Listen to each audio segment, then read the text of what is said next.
Góðan dag og verið velkomin í oddvitakappræður Morgunblaðsins og MBL-ís hér í hátíðismálum. Ég heiti Andrés Magnússon og með mér Stefán Einar Stefánsson og við erum með 6 gesti hérna, 6 frambjóðendur, oddvitaframbjóðendur frambóða í Reykjavík. Þetta eru þau frambóð sem að eru líklegust til að ná mest út úr kosningum með við skoðanakannanir og svo framvegis. En eins og þið sjáið, það spenna í salnum. Ég vona að hitastigið fari hækkandi og við höfum nógan tíma til þess að fara yfir allt sem við viljum. Já, einmitt, það innan við sólarhringur í að kjörstaðir opnir, þannig að spennan magnast sannarlega mínútu frá mínútu. Við erum hér komin með þau Einar Þorsteinsson sem oddviti Framsóknarflokksins, Sanna Magdalena Mörtudóttir sem oddviti Vinstrisins, Björg Magnúsdóttir sem kemur frá Viðreisn, Ari Edvald frá Miðflokki, Hildur Björnsdóttir frá Sjálfstæðisflokki og Pétur Marteinsson frá Samfylkingu. Velkomin allsumul. Takk fyrir. Við ætlum að hefja leika á spurningum sem við beinum til hvers og eins ykkar. Já, ég held að það sé rétt að fara í svona örstutta spurningar og ég vonast til þess að svörin verði líka snörp, vonandi ekki ofnöng og ég ætla að byrja á þér, Hildur Björnsdóttir.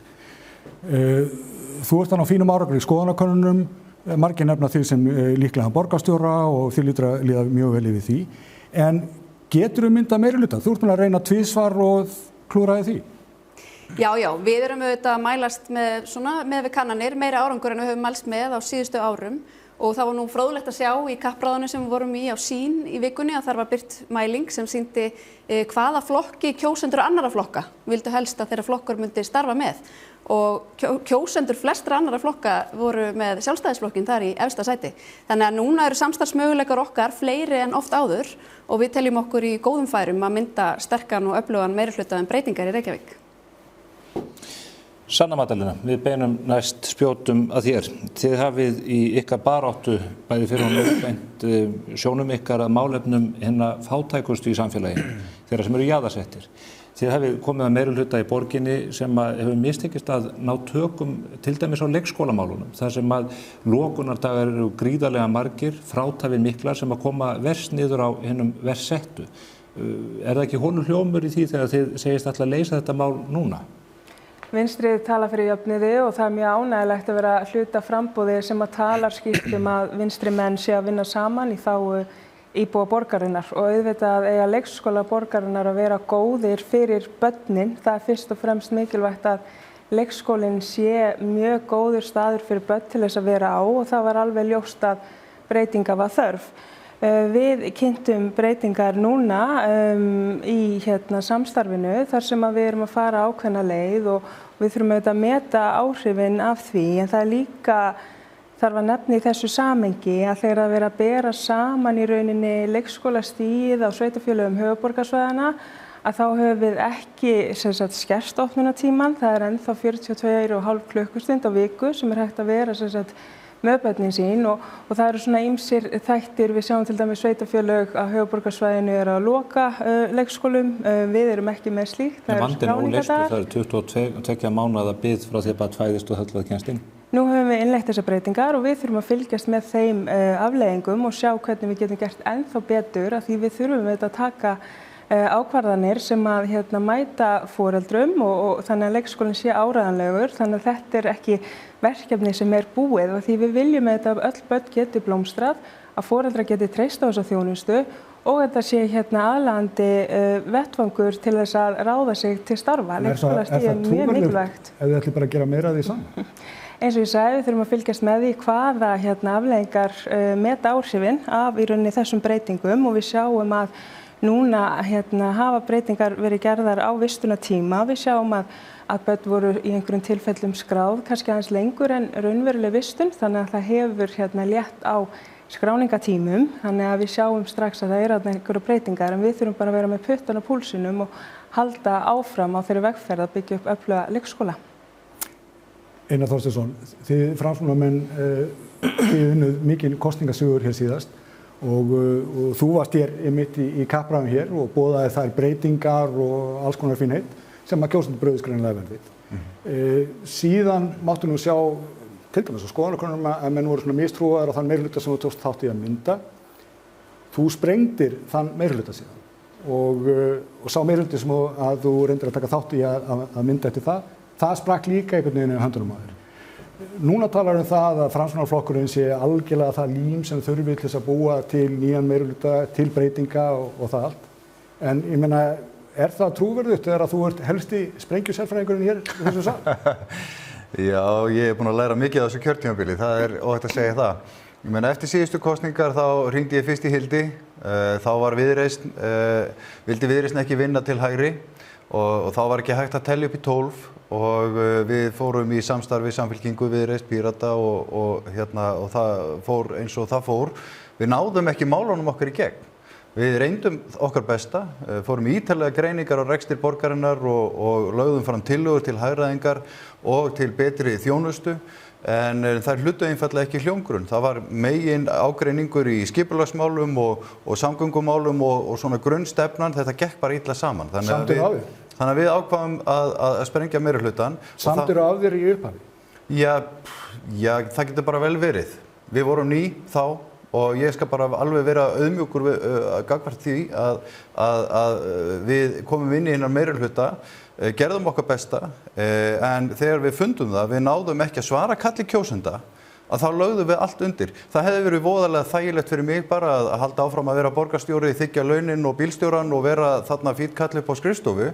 En ég gat ekki horfst í augu við kjósendur með þá samviskunni að við værum ekki að svara kalli kjósenda. Þess vegna tölum við bara kýrskýrt og skýrast allra flokka hér það hvað við ætlum að gera eftir kosningar. Og þeir sem að kjósa Framsókn, þeir mega treysta því að við ætlum ekki að setjast niður með Samfylkingunni. Og það ekkert persónulegt, Pétur minn, en það bara vegna þess að stefnumál Samfylkingarinnar eru þess eðlis að við náum ekki saman það. Og ég sakna þess að aðrir flokkar tali jafn skýrt. Ég kannski fæ að skjóta hérna inn, ef það má. Við tökum umræðuna á eftir. Við ætlum að beina hér spurningum á hvert og eitt ykkar. Pétur Marteinsson, spurning til þín hér. Ég sé þig varla hérna á kantinum. Nei, ég orðinn svo nettur. Þið hafið verið að leggja áherslu á það í ykkar kosningabaráttu að þið viljið ekki selja eigur borgarinnar og þið viljið tryggja fólki húsnæði á viðráðanlegu verði. Á sama tíma sjáum við fréttir af gríðarlegu lóðabraski af hálfu borgarinnar. Þar sem að lóðir hafa verið afhentar án endurgjalds til stórfyrirtækja. Þær lóðir hafa síðan gengið kaupum og sölum og jafnvel hækkað í verði án þess að nokkuð sé byggt á þessum lóðum hundruðir milljóna. Málið þetta nærtækara vegna þess að þú fékkst sjálfur slíka lóð afhent á svona tíma og tókst út úr því 10 milljóna án þess að húsnæði yrði reist á þeim lóðum. Mun verða stefnubreiting á þessu. Fyrst að þið ætlið að tryggja fólki húsnæði á viðráðanlegu verði. Það gerist ekki þegar að fasteignaverð, lóðaverð hækkar og hækkar án þess að nokkuð sé byggt. Fyrsta lagi ertu væntanlega að vitna í bensínstöðvalóðirnar. Já. Og það eru fleiri verkefni, það til dæmis upp á Höfða þar sem verið að semja við fyrirtæki og það hefur ekki gengið nógu vel. Ég náttúrulega nýr í pólitíkinni núna. Mér finnst alveg viðbúið að það þurfi og borgarstjórn þurfi að taka þessa samninga upp á nýtt. Þegar einhver fær úthlutaða lóð eða kaupi lóð, þá ber þessum aðila að byggja innan ákveðins tíma. Það mikilvægt að sá tímarammi sé skýr og sanngjarn. Ef hins vegar það ekki byggt á þessum tíma og ekki byrjað að byggja á þessum tíma, þá mjög mikilvægt að inn í samningum sé að Reykjavíkurborg getur tekið lóðin tilbaka á okkurum kjörum. Þannig að það sé í rauninni forkaupsréttur Reykjavíkurborgar að taka lóðina tilbaka. Með mitt mál aðeins öðruvísi. Í mörgum tilvikum hafa þessar lóðir einfaldlega verið afhentar fólki sem hefur orðið því að féþúfi í kjölfarið. Já, sko. Dæmið við Egilsgötu eru yfir 500 milljónir á 20 mánuðum. Já, og þetta ekki gott. Það þurfa að vera skýrari samninga með þetta. Bensínstöðvamáli aðeins flóknara vegna þess að það var Reykjavíkurborg sem ákveður það að það væri betra að hafa húsnæði á þessum lóðum heldur en bensínstöðvar. Það voru fleiri bensínstöðvar í Reykjavík heldur en nokkur annari borg sem við berum okkur saman við. Ég held að sé í framtíðinni betra að hafa byggð og íbúðir heldur en bensínstöðvar. Í flestum tilvikum hafði borgin enga lóðaleigusamning á þessum lóðum, þannig að þeir gátu tekið lóðina án endurgjald. Það mismunandi, þegar þú ert að gera löglegt samráð og nú ætlum ég ekki að fara að verja hvað búið að gerast í borginni hingað til. Það verða breytingar í framtíð. Við erum að spurja, munu þeir sem að vilja fá lóðir í borginni í framtíðinni fá aðra meðferð en þú fékkst? Sko, það annað mál. Þar vinnum við samkeppni, borgum fyrir lóð, fáum hann afhenda, en svo gerist ekkert í því máli. Hún ennþá föst, það var ekki hægt að byrja að byggja, það var búið að eyða peningum og fjárfesta í 5 ár og vinna að verkefninu, ekkert gerist, þannig að þetta öfugt í lóðabrask. Það verður meira að segja sko, að Reykjavík hefur verið nokkuð svona lóðabraski, það verður ekki hægt að byggja. Þetta alveg tvennt ólíkt. Já, Björg Magnúsdóttir. Maður heggur eftir því, ég mitt að því að það nú fleiri umræður búin að eiga sér stað en þessi. Þið hafið svo gott sem útilokað miðflokkinn í samstarfi. Það þá ekki ávísun á samstarf til vinstri af ykkar hálfu? Nei, það það ekki. Það vantar náttúrulega stærsta púslið inn í þá mynd hvernig verður hægt að mynda meirihluta og það púsl sem kemur á morgun kjördaga því nú eiga kjósendur valið. Það bara mjög skýrt, ég meina ég fíla Ara og ég veit alveg að við verum góðu félagarinn í Ráðhúsi og svona en það bara málefnalega erum við mjög langt frá hvoru öðru. Mér finnst Miðflokkurinn vera með ákveðna fortíðarþrá en við erum á leiðinni inn í framtíðina og erum með framtíðarsýn þannig að málefnalega sé ég bara mjög mörg skref á milli mín og Ara. Hvaða málefni þetta sem að Já, ég get til dæmis nefnt að þau vilja brjóta og bramla samgöngusáttmálinu og halda áfram með kyrrstöðu hér í samgöngumálum sem nú eitt af stóru málinu hér. Þá að borga konum fyrir að vera réttindalausar heima með börnin sín í gegnum heimgreiðslurnar og svo að fara á nagladekkjum niður okkar elstu göngugötu. Þetta fortíðarþrá, þetta ekki framtíðarsýn. Og þannig að ég sé bara mikinn málefnalegan mun á milli okkar og þess vegna verður það mjög erfitt að ná saman. Finnst þið það málefnalegt að segja að það sé stefna Miðflokksins að hann vilji fara á nagladekkjum niður okkar viðkvæmustu göngugötu? Þetta það sem var boðað í kosningabaráttunni hjá Miðflokknum í Reykjavík. Já. Þetta púsl sem hún nefnir, það framsókn. Við hleypum ykkur á það eftir, en Ari, það af svipuðum meiði spurningi sem við beinum til því. Þið hafið verið mjög afgerandi í umræðum borgarlínu samgöngusáttmála.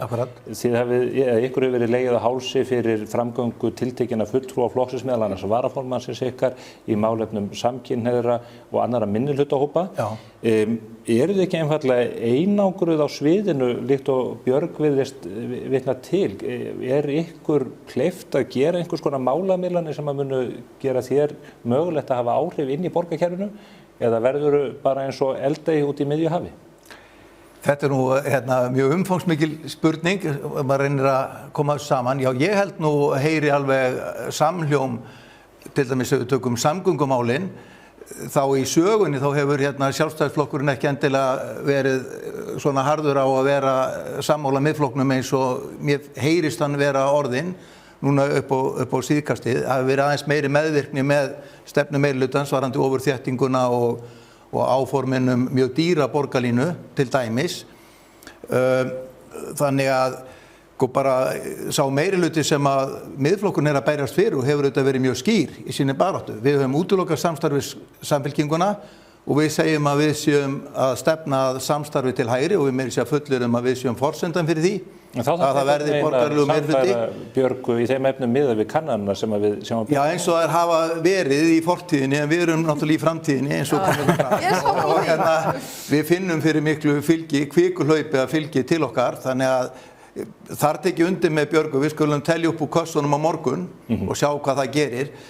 En sko, það náttúrulega ekki stefnumál eins eða eins að nákvæmlega hvað ekið á nagladaukum, hvort það til 15. apríl eða maí eða hvað sko. Þannig að, en þetta með sko Miðflokkurinn sé einangraður, það verið að svona reyna að útmála Miðflokkinn.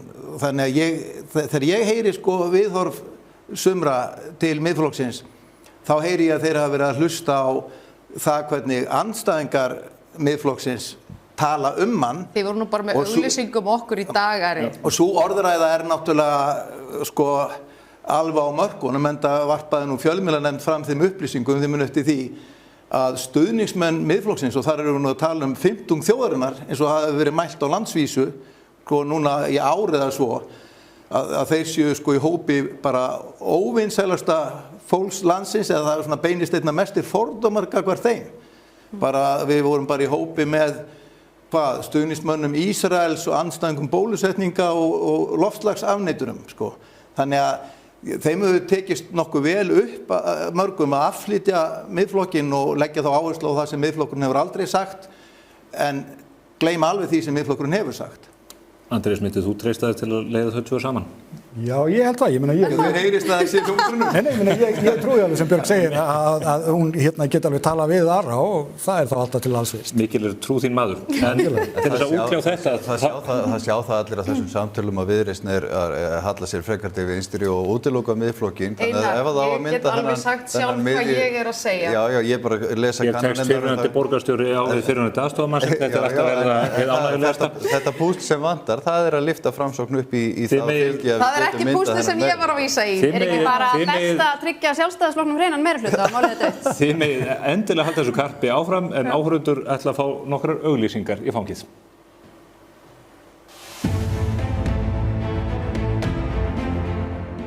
Samsung kynnir nýjan Galaxy S26 Ultra. Meira frelsi, meira næði. Can you do this? Kynntuð málið á samsungmobile.is. Þú færð alvöru verkfæri hjá verkfærasölunni. Reykjavík, Kópavogi, Akureyri og Reykjanesbæ. Verkfærasalan. Við höfum metnað fyrir framtíðinni og trúum því að saman getum við gert Reykjavík að bestu borg í heimi. Vertu með á laugardaginn og byrjum strax. Þú færð saltvatspottana frá Master Spas hjá Ofnasmiðju Reykjavíkur, Vagnhöfða 11. Nýr GLC frá Mercedes-Benz. Alrafmagnaður lúxus með alltaf 715 km drægni. Forsala hafin. Askja. Hér hjá A4 húsgögnum bjóðum við upp á fjölbreytt úrval skrifborðsstóla við allra hæfi. Endilega kíktu til okkur í heimsón við Skeifuna 17 ef þið vantar frekari upplýsingar.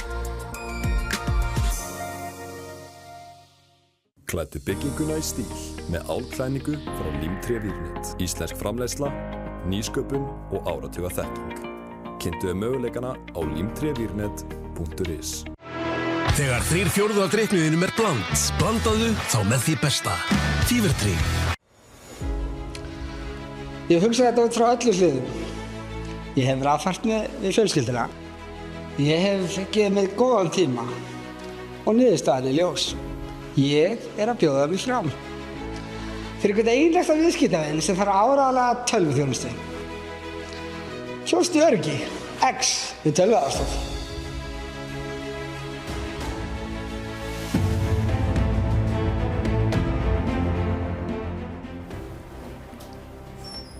Jæja, þó að við Stefán séum góður í að spyrja alls konar spurninga og eins og þið heyrið að það eru ákveðin mál sem að rísa hér upp og eru svona heitustu stuðmálin. Þau eru góð í að svara þeim. Býstna og ég held að við höfum meira von. En við vildum gjarnan fá að vita hvað það sem að brennur helst á kjósendum. Það sömu mál eða eitthvað allt annað? Og Fjóla Guðmundsdóttir, blaðamaður á Morgunblaðinu, hún fór á stofana og kynnti sér það. Komið þið sæl. Nú líður að sveitarstjórnarkosningum og við förum á stúfana til að kanna hvað fólki efst í huga þegar það stígur inn í kjörklefann 16. maí. Já, fyrir mitt leyti þá eru leikskólamálin í fyrsta sæti. Mér finnst kannski mikilvægast að takla samgöngumálin. Mér finnst mikilvægt að vera ekki að vinda ofan í það sem búið ákveða og halda áfram með það sem búið skipuleika. Það náttúrulega mér gremst mikið þessi hvernig byggt hvað byggt þröngt. Bara að það sé vera að byggja upp gott kerfi fyrir alla, að það sé vera að vinna eftir hag allra. Náttúrulega leikskólamálin og svo bílastæðamálin. Já, ég bý í mjög þröngu hverfi þar sem að held ég 0,27 bílastæði per íbúð, eitthvað svoleiðis. Það bæði reglulegri skattar og bara þjónustan. Það bara það sem verður best að fólki verður við stjórnvölinn og ég lít svo að mitt fólk sé það. Og ég kýs 60 eins og alltaf. Það gatnakerfið að við komumst til og frá vinn og svoleiðis.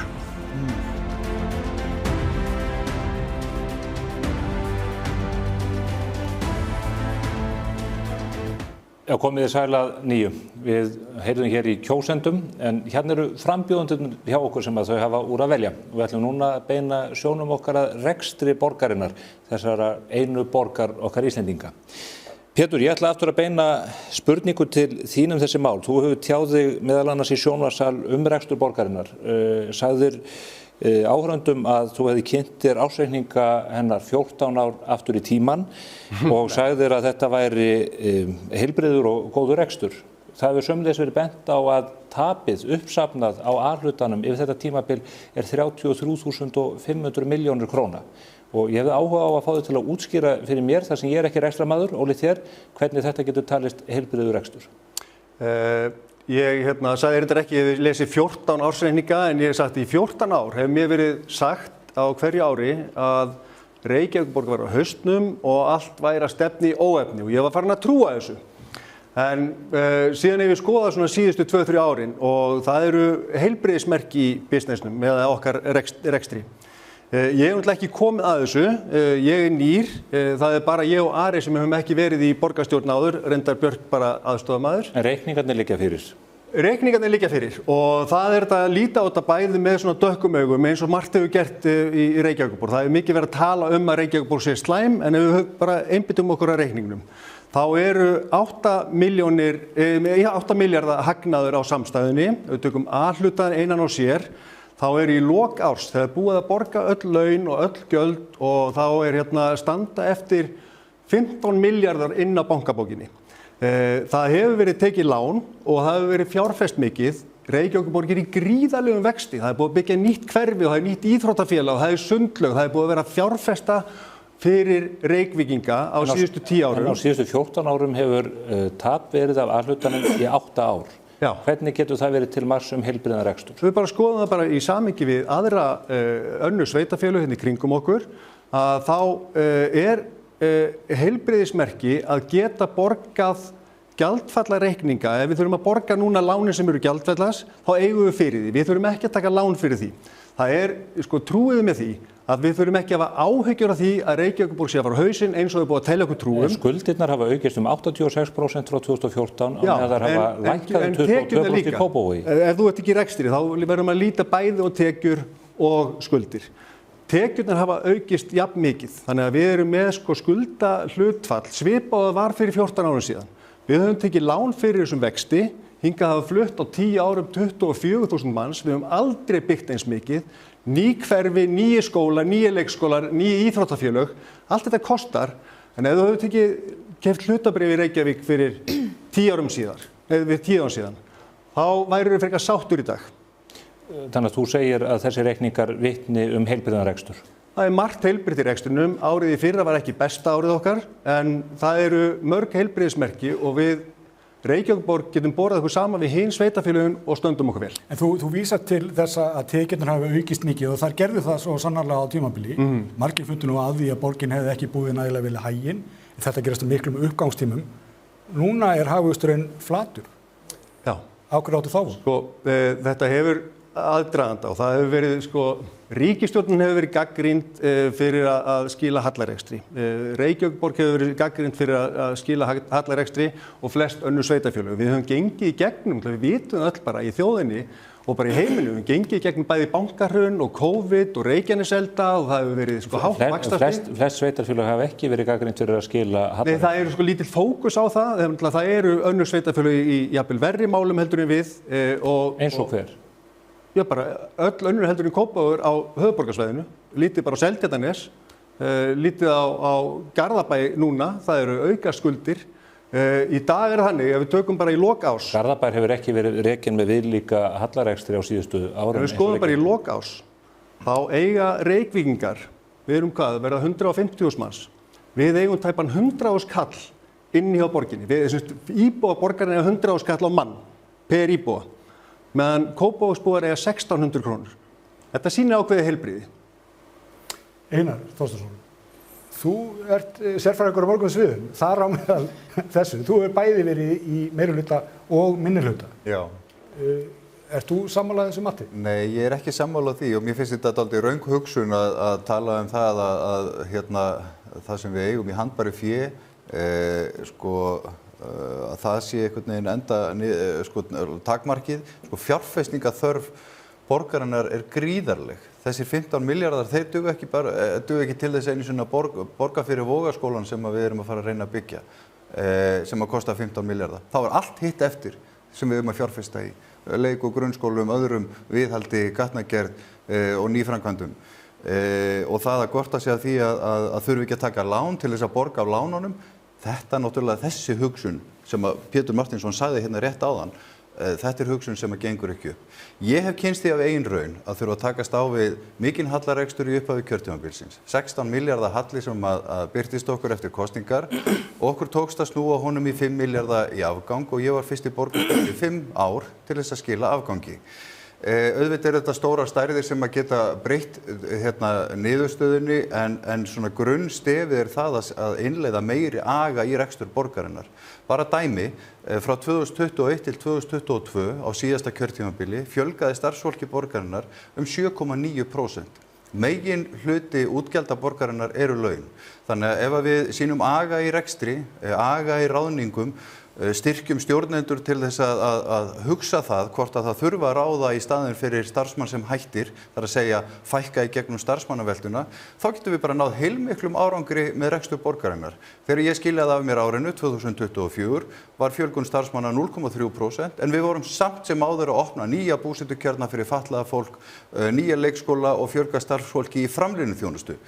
Við erum með fullt af tillögum sem við létum vinna á þessu kjörtímabili sem að bíða þess að komast til framkvæmda að því að ég hef staðið inn í vélarrúminu, ég séð hvernig þessi borg virkar og það hægt að ná miklu meiri árangri með rekstur borgarinnar og þegar við horfum á það sem er framundan, öll húsnæðisuppbyggingin í Ártúnshöfða, Keldnalandi, Höllum og svo þurfum við að fara í Geldingarnesið og síðan þau verkefni sem í framundan í borginni sem fylgja þessari húsnæðisuppbyggingu, þá fjárfestingaþörfin, hún telur 100 milljarða, bara í leik- og grunnskólum og innviðum.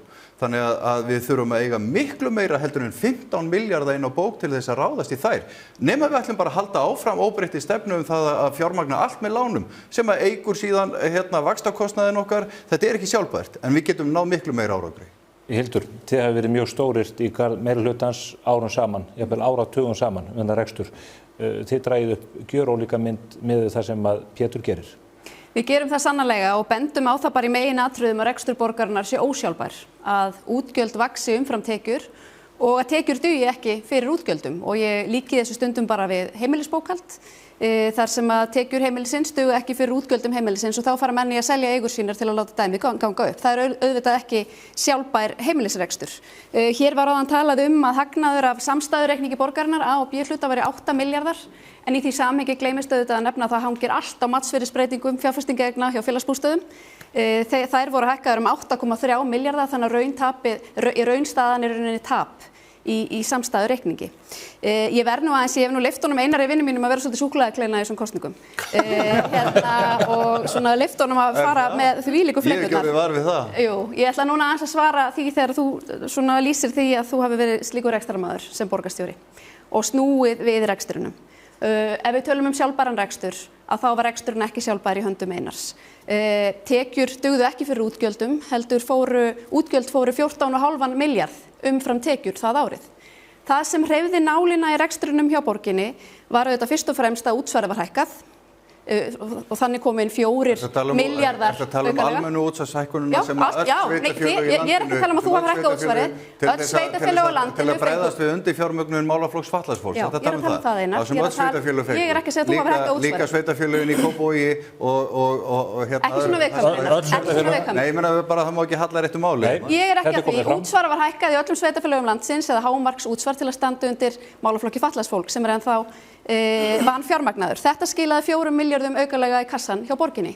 Einar fór líka í að selja byggingarétt, meðal annars fyrir 3 milljarða á mjög umdeildum þéttingarétti í Vesturbænum, Vesturbugtinni, þannig komu 3 milljarðar inn í kassan. Byggingaréttargreiðslur á þessu ári voru ekki umfram það sem almennt tíðkaðist. En þú seldir byggingarétt á umdeildum þéttingarétti í Vesturbænum fyrir 3 milljarða. Það reka borgina, það að selja byggingarétt og Já, en á umdeildum þéttingarétti í Vesturbænum, sem þú ert búin að gagnrýna mjög.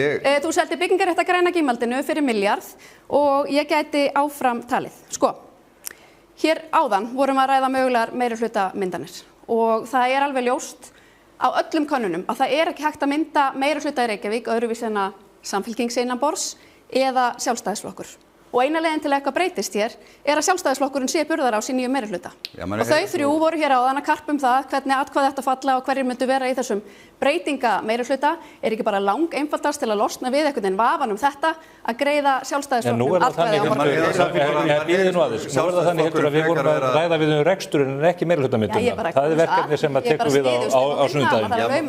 Maður heyri það bara á þessari ómálefnilegu gagnrýni að Sjálfstæðisflokkurinn að halla sér að því að mynda meirihluta með Samfylkingunni fyrst hún að ráðast okkur framsóknarmenn hérna með þessum hætti. Einar minn, þú þarf bara að geta tekið smá gagnrýni, vera stórstrákur.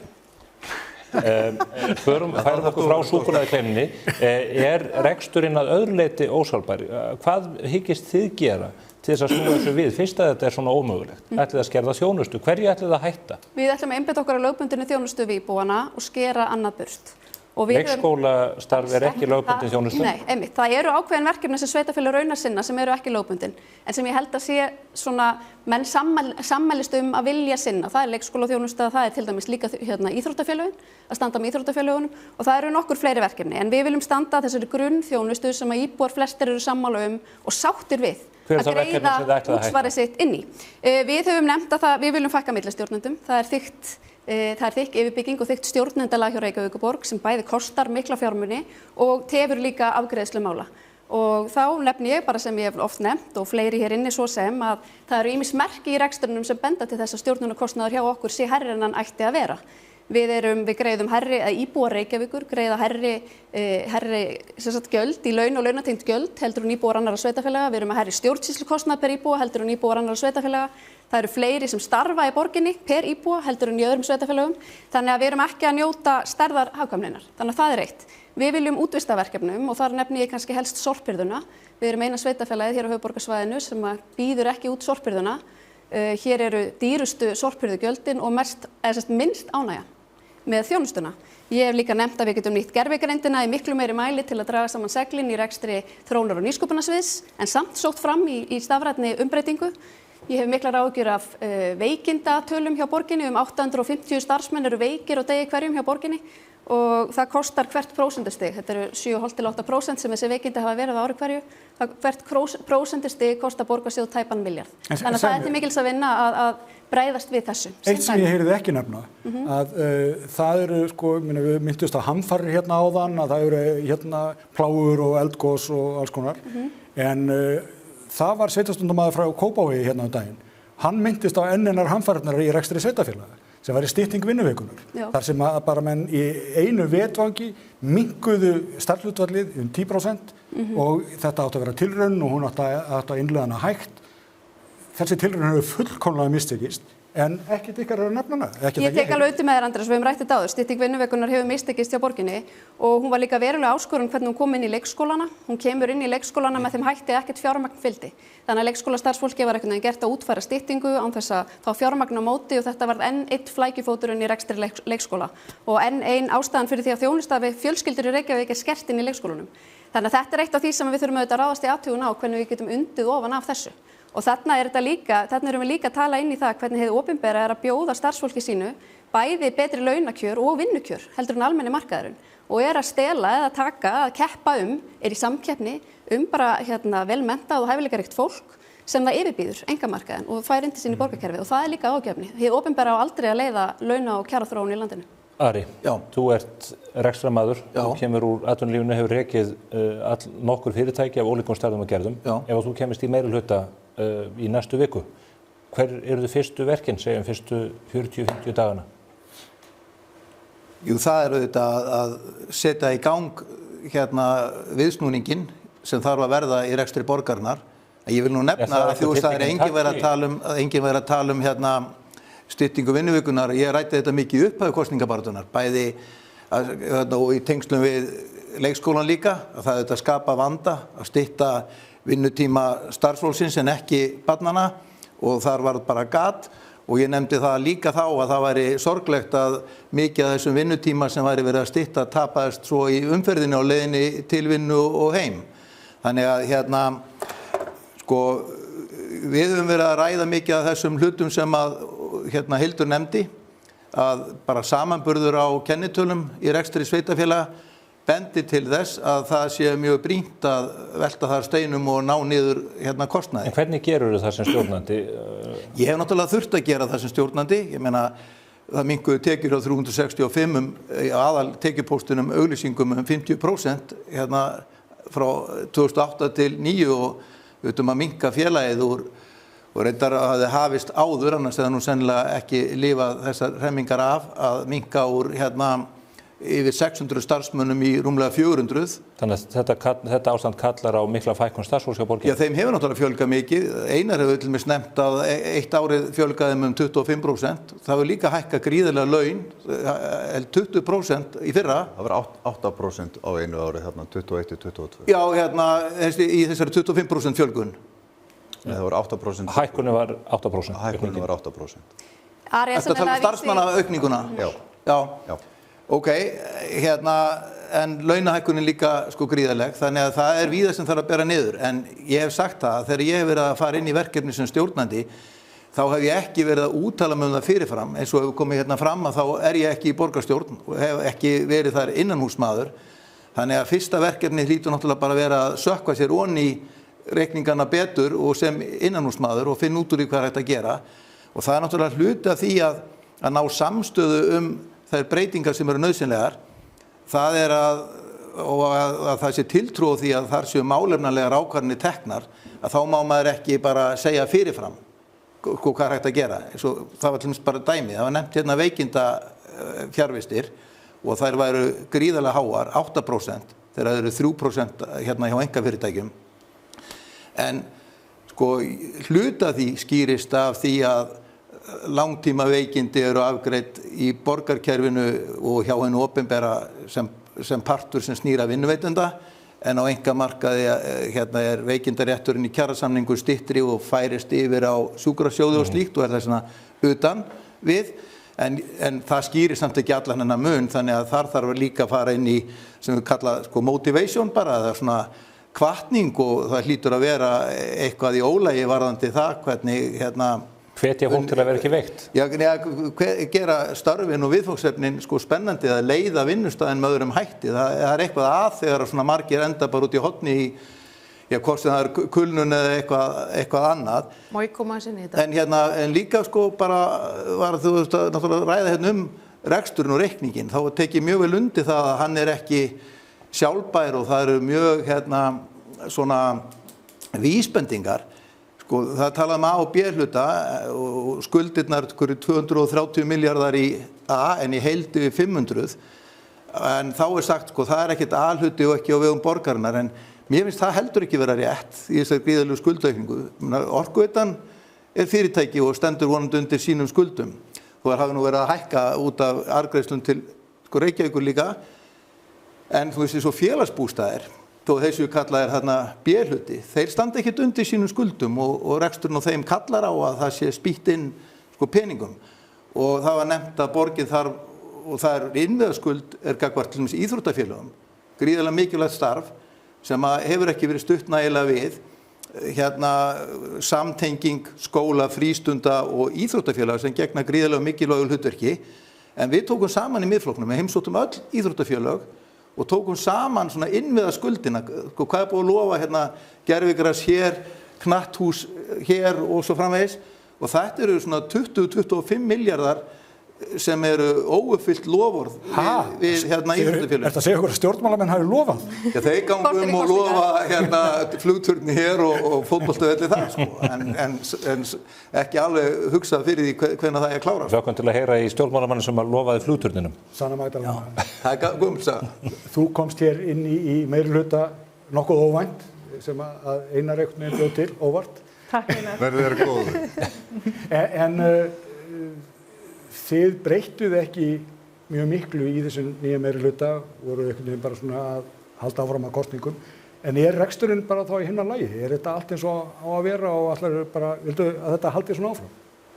Í fyrsta lagi breyttum við mjög miklu sem ég ætla að koma inn á eftir. Það er mikilvægt að skoða lykilkennitölur í svona rekstri og við sjáum að veltufé frá rekstri er að styrkjast á milli ára, það er 6,9%. Við viljum auðvitað ná betri árangri í þeim efnum, en það er líka mikilvægt eins og Pétur segir að skoða rekstur sveitarfélaga í samanburði líka við önnur sveitarfélag á höfuðborgarsvæðinu og það hefur oft verið reynt að teikna upp einhverja mynd af hægrinu eins og hér sé allt bara í í rugli en þegar maður rýnir nánar í tölurnar þá það alls ekki þannig að Reykjavíkurborg, ég meina hún bara á góðum stað með við hinn sveitarfélögin en auðvitað þurfum við alltaf að sýna ráðdeild í rekstri og við þurfum líka að skoða einmitt bara hvernig eru tækifæri til þess að gera betur og það auðvitað oft hægt að spyrja starfsfólkið hvað það sem við getum gert betur, hvernig getur þau kannski nýtt tíman öðruvísi þannig við séum að ná verkefnunum vel í gang og vel af stað og talandi verkefnin sem að Reykjavíkurborg með því að Hildur talaði einmitt kostnað í ýmsa svona þjónustu í samanburði við önnur sveitarfélög þá hefur Reykjavíkurborg einmitt verið svona að veita meiri þjónustu svona félagslega með við önnur sveitarfélög. Ekki í leikskólamálum sannarlega ekki og þú talar samanburð við önnur sveitarfélög. Skuldasöfnunin hjá Reykjavíkurborg á síðustu árum hefur verið af allt annari stærðargráðu heldur en hjá nágrannasveitarfélögum. En það þarf líka að skoða þetta í samhengi. Hvað þetta hátt hlutfall per íbúa? Það skiptir líka máli í þessu. En þegar ég tala félagslegan stuðning þá maður auðvitað að tala Reykjavíkurborg með neyðarskýli fyrir heimilislaust fólk, við erum með félagslegar leiguíbúðir, alls konar stuðning og það alltaf hægt að gera betur en við þurfum að skoða hlutin í samhengi og alltaf þegar ég fer í svona þætti að þá finnst mér mikilvægt líka að tala tekjuöflun sveitarfélagana. Þú nefnir félagslegu íbúðirna, þær hafa einmitt verið tekjupóstur fyrir ykkur að reikningar borgarna hafa batnað mikið á pappír einmitt út af hinnu félagslega húsnæði. Það eru sennilega mörg sveitarfélög sem myndu öfunda ykkur einmitt að því kerfi að geta tvíkað til reikningana með þeim hætti. En við þurfum að skoða í hvað erum við að nota fjármagnið, hvernig ætlum við að byggja borg sem að mætir þörfum allra sem að hér búa og þar höfum við í vinstrinu lagt áherslu á að grunnþörfum íbúa sé mætt og það sé ekki sjálfbært að halda áfram einhverju kerfi sem dýrt til lengri tíma. Eins og við sjáum hlutina þá margt fólk núna á leigumarkaði til dæmis og við nefnum þann hóp sérstaklega, þetta eru einstæðir foreldrar, innflytjendur, fátækt fólk sem á leigumarkaði og þá kemur Reykjavíkurborg inn með það sem að kalla sérstakur húsnæðisstuðningur til leigjenda til að hjálpa við að greiða háa leigu og þegar við skoðum þessa stærðir þá erum að ræða það bil rúmlega 1,5 milljarð ár hvert sem fer þá nýja niðurgreiða háa leigu og við viljum í vinstrinu gjarnan snúa þessu við og spyrja ekki hagkvæmari leiðir til þess að byggja upp ódýrt húsnæði fyrir fólk þannig að við séum ekki með þessum ósjálfbærum hætti að viðhalda þessum útgjöldum. Við erum að tala 4 milljarða á 3 árum þannig að við sjáum þetta ekki sjálfbært þannig að við þurfum að tala lóðaframboð eða hvaða leiðir vil ég nota til þess að lækka þetta verð? Þegar við sjáum stöðun í dag þá vitum við að það margt fólk sem að greiðir mjög hátt húsnæðisverð ef það að leiga eða ef það kannski að reyna að komast inn á eignamarkaðinn þá þetta mjög mikil þröskuldur. Þannig við segjum núverandi leiðir þar sem hefur mikið verið treyst á markaðinn ekki að virka þannig við þurfum að byggja upp á samfélagslegum forsendum þar sem að lægri leiga eins og til dæmis að vinna með Bjargi sem óhagnaðardrifið félag að félagsbústaðir séu meira að byggja upp húsnæði og einmitt að finna leiðir til þess að gera þetta með hagkvæmum hætti því það hagkvæmt fyrir okkur öll, bæði fyrir borgarsjóð, samfélagið í heild og einmitt ekki að fara þá leið að hækka leiguna hjá fátækum leigjendum félagsbústaða til að fjölga Þetta eru ekki óhagnaðardrifnari félög en svo að þau safna upp 20 milljarða í eigin fé á sama tíma og þau taka lóðir sem að frá markaðnum að öðru leyti sem að veldur því að almennt húsnæðisverð hjá almenningi í landinu og í borginni hækkar. Þannig að þetta fer bara einum vasa í annan. Ég held að sé með mjög mismunandi skilning á óhagnaðardrifinni uppbyggingu. Það sem að sveitarfélög bera þetta ábyrgð á að tryggja grunnþörfum íbúanna sé mætt og koma í veg fyrir stór aukin útgjöld í eitthvað sem ósjálfbært. Það segir allt skilning minn á óhagnaðardrifnum félögum að kapitalistarnir, einkaaðilarnir eru farnir að stofna slík félög líka og það segir okkur allt það hvernig þessi félög virka. Ég veit að Einar vill reyna að koma að stað, en Björg, þú yðar í skinninu sé ég. Ég geri það, já. Sem frambjóðandi en ekki sem fyrrum aðstoðarmaður borgarstjóra. Ég sem frambjóðandi, ég þurfti að koma allavega hingað til að hlusta á mig. Þið sjáu hvernig þetta virkar. Ég ætla aðeins að fá að koma inn í þegar hér var aðeins talað veikindahlutfalli. Mér langar aðeins að koma inn í eitt. Á hvaða tímapunkti stöndum við? Við stöndum hér á tímapunkti eftir 4 ár af róti og stólaleikjum í Ráðhúsinu. Ég gef mér að það sem hefur verið að gerast hjá pólitíkinni, það eru 3 borgarstjórar, það eru 6 formenn borgarráðs, það er flokkaflakk og það er stöðugt að skipta fólki inn og út úr nefndum, stórum nefndum sem bara, tekur tíma að koma sér inn í verkefnin. Ég gef mér það að þetta hafi líka bara mjög mikil áhrif á alla starfsemi í kerfinu. Þegar það ekki festa, það ekki vinnufriður hjá pólitíkinni, það ekki skýrt hver stefnan augljóslega hríslast það niður allt kerfið. En hver ábyrgð Viðreisnar á þessum viðvarandi hallarekstri? Þú sátt við það hvernig reksturinn blasir við? Ef svo ekki, af hverju tók flokkurinn þinn ekki til hendinni þegar hann hafði tækifæri til þess? Við höfum verið mjög gagnrýnin í þessari kosningabaráttu. Við höfum líka bara reynt að segja satt það hvers vegna við erum að gefa kost á okkur í pólitík og hverju við viljum breyta. Þetta er ekki svarið við spurningunni. Nei, en það er ekki tekjuvandi á Reykjavíkurborg. Reykjavíkurborg fær 200 milljarða give or take í tekjur á ári.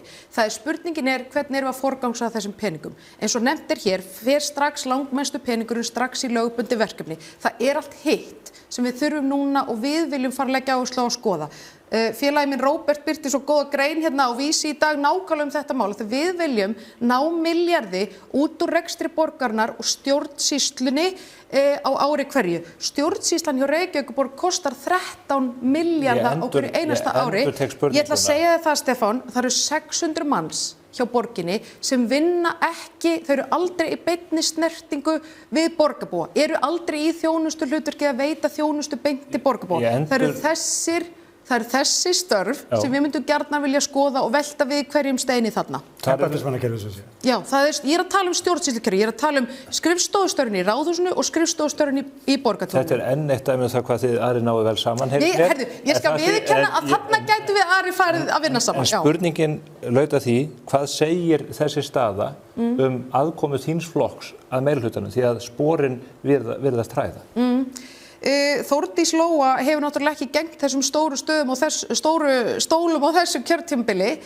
Hún er eini borgarfulltrúin okkar núna. Það gefur auga leið að einn borgarfulltrúi á 23 hefur ekki úrslita áhrif það hvað er gert á í þessum stóru stólum. Hér er fólk sem ber miklu meiri ábyrgð á þessu kjörtímabili heldur nokkuð tímann einn borgarfulltrúi Viðreisnar. En hún var í samningsstöðu þegar hún var að semja sig inn í þennan meirihluta. Og nýtt hún það ekki? Ég er ekki hér til að svara fyrir hana og ég ætla ekki að einhvern veginn leggja henni orði í munn hér í gegnum mig. Hægri kanturinn hér frá okkur séð virðist vera mjög spenntur fyrir að leggja orði í belg og við þurfum að fara að koma umræðinni í aðra átt. Ég ætlaði bara aðeins að nefna það að auðvitað er enginn hér, held ég, ósammála því sem Sanna var að segja hérna við Reykjavíkurborg dregur vagnin í félagslegri þjónustu. Við erum að skjóta skjólshúsi yfir þá sem eru heimilislausir og við erum með flesta sem eru í félagslegu húsnæði og þetta er bara dálítið hlutverk höfuðborga út allan heim. En við þurfum að eiga fyrir þessari velferð og þess vegna þurfum við sífellt að vera að horfa með gagnrýnum augum á kerfið okkar og það felur í sér orðin hagræðingu. Og ég, því að Sanna er mjög sannfærandi þegar hún flytur þessa ræðu það hvað við þurfum að standa vel með þeim sem að minna mega sín og veita þeim öryggi í borginni. En ég hef bara aldrei heyrt tillögu að hagræðingu frá vinstrinu. Aldrei, nema það að leggja niður íbúaráð og lækka laun borgarfulltrúa sem að hreyfir engum tölum í stóra samhenginu. Það er skjóta einu, laun hafa verið að lækka hlutfallslega. Stjórnsýslan hefur farið úr 14,3% af hlutfalli af launakostnaði niður í 9,9%. Ég er ekkert að verja eitthvað meiri hluta, þið voruð í borgarstjórn, ekki ég. Ég er nýr í þessu og auðvitað þarf að Þú ert að bjóða þig fram í nafni Samfylkingar. Það er málið, þess vegna er ég að segja. Þú ert að bjóða þig fram í nafni við Andrés, ég er að skýra út. Þú ekki mætt hérna sem nýtt fólk og ekki kannast við fortíðina. Nei, ég er að segja, þess vegna er ég að skýra þetta út. Ég er ekki að verja eitthvað, ég er að skýra út þegar verðum að skera niður stjórnsýsluna. Það hefur, meira svo Einar, bara vel gert, kallið minn. Það var skorið niður. Það var 14,3% af hlutfalli launa, nú er það 9,9%.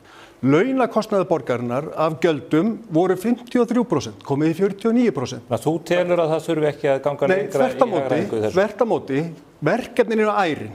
Það var nefnt með íþróttafélögin, óhagnaðardrifið húsnæði, við þurfum að gera betur. Það þarf að velta við steinum, það þarf að passa reksturinn, en við verum að tala um þetta á réttu nótum. Ég ætla bara að segja það, talandi um steina, það var eins og að fá samstarfsflokkana til að kyngja grjóti þegar við vorum að ráðast í þessar hagræðingaraðgerðir. Það var allt. Fólk var svo tregt í það að ráðast í hagræðingaraðgerðir. Ekki Viðreisn. Viðreisn sem gefa Viðreisn það. Þau stóðu með okkur í þessu. Og Þórdís Lóa má eiga, að því að þú varst nú að spyrja Björg út í það, Þórdís Lóa stóð með okkur í því. Hvernig stóð aðstoðarmaðurinn sig? Hún stóð sér bara mjög vel og ég fagnaði hún sé í framboðið af því að við þurfum gott fólk í stjórnmál. Takk fyrir það. En fyrst þetta var allt svona á réttri leið, Pétur? Ég er bara rétta kúrsinn, það er verið að tala um eitthvað sem eru röngu forsinn. Þetta eru rosalega lýsingar, lækkun úr rúmlega 14% í 9%. Var þá nokkur ástæði til að fella Heiðu Björgu í prófkjör? Ég tel að þurfi breytingar. Það er á mörgum sviðum. og ég fer inn í stórt prófkjör, nýr, ég vissi ekki hverju maður þetta vænta. En ef þetta var allt á réttri leið, þú ert að lýsa því núna? Ég að sjá núna að þetta á réttri leið í ársreikningum og ég held að borgarstjórn hafi verið á réttri leið. Hún töluð of mikið niður. Þetta yfir langan tíma þar sem þessi launaða hlutföll að fara niður. Hvort það var rétt að fella hana, ég fór í hennar slag og svo vinn ég og nú stend ég bara sem oddviti flokksins og hlakka til. Þetta verður að vera á forsendum jafnaðarmennskunnar, hvernig við breytum, ekki á hægri forsendum.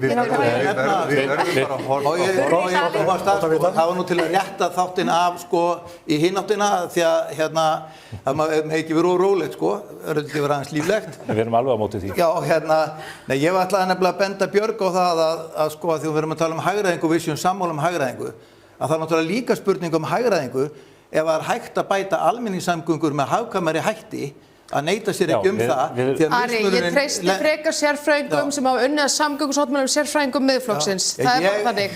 Miðflokkurinn hefur enga sérfræðinga í samgöngu. Þú ert nú alltaf að tala um þessa sérfræðinga Miðflokksins sem hafa reiknað þetta allt og fyrir. Það eru verkfræðingar sem hafa áratuga starfsins og þetta ekki að gera lítið úr þeim. Örstutt frá svonum að tala. Ég langar bara að segja stutt á þess að fara djúpt ofan í að því við vorum að tala um rekstrarárið og auðvitað eru ytri áhrif og lífeyrisskuldbindingar, það auðvitað spilaði stóran hluta núna þessu ári sem er mikilvægt. Að skjóta þetta inn. Það spyr aldrei neitt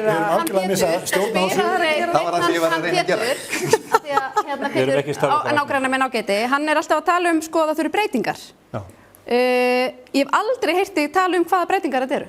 Þú í rauninni vilt halda áfram með stefnu Alex Ferguson, öðru nafni Dag Speegelssonar. Þú telur reksturinn bara standa styrkum fótum, þú vilt áframreka leikskólakerfi sem er borgarrekið í meginatriðum og ekki leyfa nýjar leiðir eða lausnir. Hvaða breytingar ertu að boða? Ég held að stærsta breytingin, ég vil nefnilega halda áfram á grunni jafnaðarmennsku, ég held að það sé mjög mikilvægt og það eru náttúrulega kannski aðeins ný verkefni, eins og við vitum öll og við ætlum öll einhvern veginn að taka til leikskólanum, það er bara aðeins mismunandi hvernig við ætlum að gera það. Mjög mismunandi. Það sem verður munurinn, held ég, bæði ásýndarlega og hvað við erum að gera, það er atvinnulífið. Bæði kem ég úr atvinnulífinu og ég áttar mig á því að atvinnulífið er algjör forsenda þess að við séum að reka velferðarkerfi. Hagvöxtur í atvinnulífinu er gríðarlega mikilvægur. Ég hef ekki alveg heyrt það í samfylkingunni eða meirihlutanum núna. Þetta ætlum við að gera, en við áttum komið líka því að sterkt atvinnulíf þarf á sterkri velferð að halda. Þannig að ég held að svo ásýnd með og þau verkefni atvinnulífið verði töluvert Hildur, þú ert ekki á borgarstjóri og alveg örugglega ekki orðin þáttastjórnandi hér. Það er langa að vera þáttastjórnandi. Aðeins að skjóta það. Nei, nú ætlum við að færa talið að samgöngumálum og skipulagi og mér langar til þess að beina sjónum að þeim málum með þér, Sanna Magdalena. Menn eru að horfa mikið á Suðurlandsbrautinu núna. Þar eru fyrirtæki eigendur, rekstraraðilar og eigendur húsnæðis með böggum hildar. Það er flótti brostina menn og þeir segja borgin hlustar ekkert á okkur, þá að rústa starfseminni og þá að gjör eyðileggja í raun verðmæti þeirra eigna sem við búum hér við.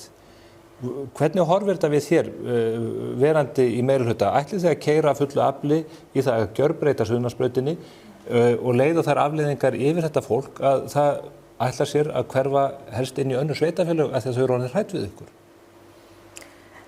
Núna er þetta komið úr auglýsingu og það verður þá nýrrar borgarstjórnar að taka í rauninni að afgreiða málið og taka afstöðu til þess hvernig eigi. Hver er þín afstaða til þess? Þetta er allt of loðið svar. Nei, ég var bara að byrja svo ætla ég að halda áfram ef ég mætti gera það. Auðvitað, breytingar er alltaf erfiðar. Við höfum verið í ákveðnu skipulagi, þetta hefur verið mjög miðað við bíla. Og svo erum við að fara núna í áherslubreytingu og stefnubreytingu þar sem við erum að segja að það er eðlilegt að borgin gerir ráð fyrir fjölbreyttum faramátum og við finnum leið til þess að borgin sé svo sannarlega fyrir okkur öll óháð því hvaða faramáta við kjósum að nota og viljum nota. Svo eru kynntar breytingar og auðvitað skil ég að það taki á þegar það á allt í einu að fara að breyta einhverju sem við höfum þekkt í mörg ára á einhvern ákveðin hátt. Þannig ég skil alveg að fólk hugsi bara byrju nú við, er þetta svo sniðugt? En sem manneskja sem er mjög oft í strætó og sem á ekki bíl, að þá fagna ég því að það sé verið að líta til þess að í rauninni gera svæðið aðgengilegra fyrir þau sem að treysta á almenningssamgöngur, fyrir þau sem gangum svæðið og það væri bara forvitnilegt að heyra sko hversu margt fólk hefur verið að ganga Suðurlandsbrautina af því að þetta ekki beint sko svona aðstæða sem segir vertu velkomin og ég persónulega loka götunni þarna þú ert að tala um það að það lokist fyrirtækið þarna Við þekkjum það af reynslunni að þegar götum lokað með þessum hætti, það getur tekið mörg ár og þetta stór framkvæmd. Það allt í lagi að tala um að nýja samgöngumáta og fólk geta gengið. En ég meina þetta bara eins og þau myndu hella steypu í höfnina og segja við skipafélögin, þið verður bara að deila við það, við ætlum að vera með garðhjálpa. Sko ég held að enginn vilji hella steypu ofan í sjóinn til að byggja garð, en þú veist, auðvitað þarf framkvæmdaáætlun að vera góð, það þarf að vera gott samtal. Þið ætlið ekki að hlusta á eigendur fyrirtækjanna og húsnæðisins, þið ætlið að keyra þetta í gegn, þrátt fyrir þessi varnaðarorð og þrátt fyrir þessi viðbrögð þess fólk sem að þarna starfar, vinnur og á sína hagsmuni, alla sína hagsmuni undir.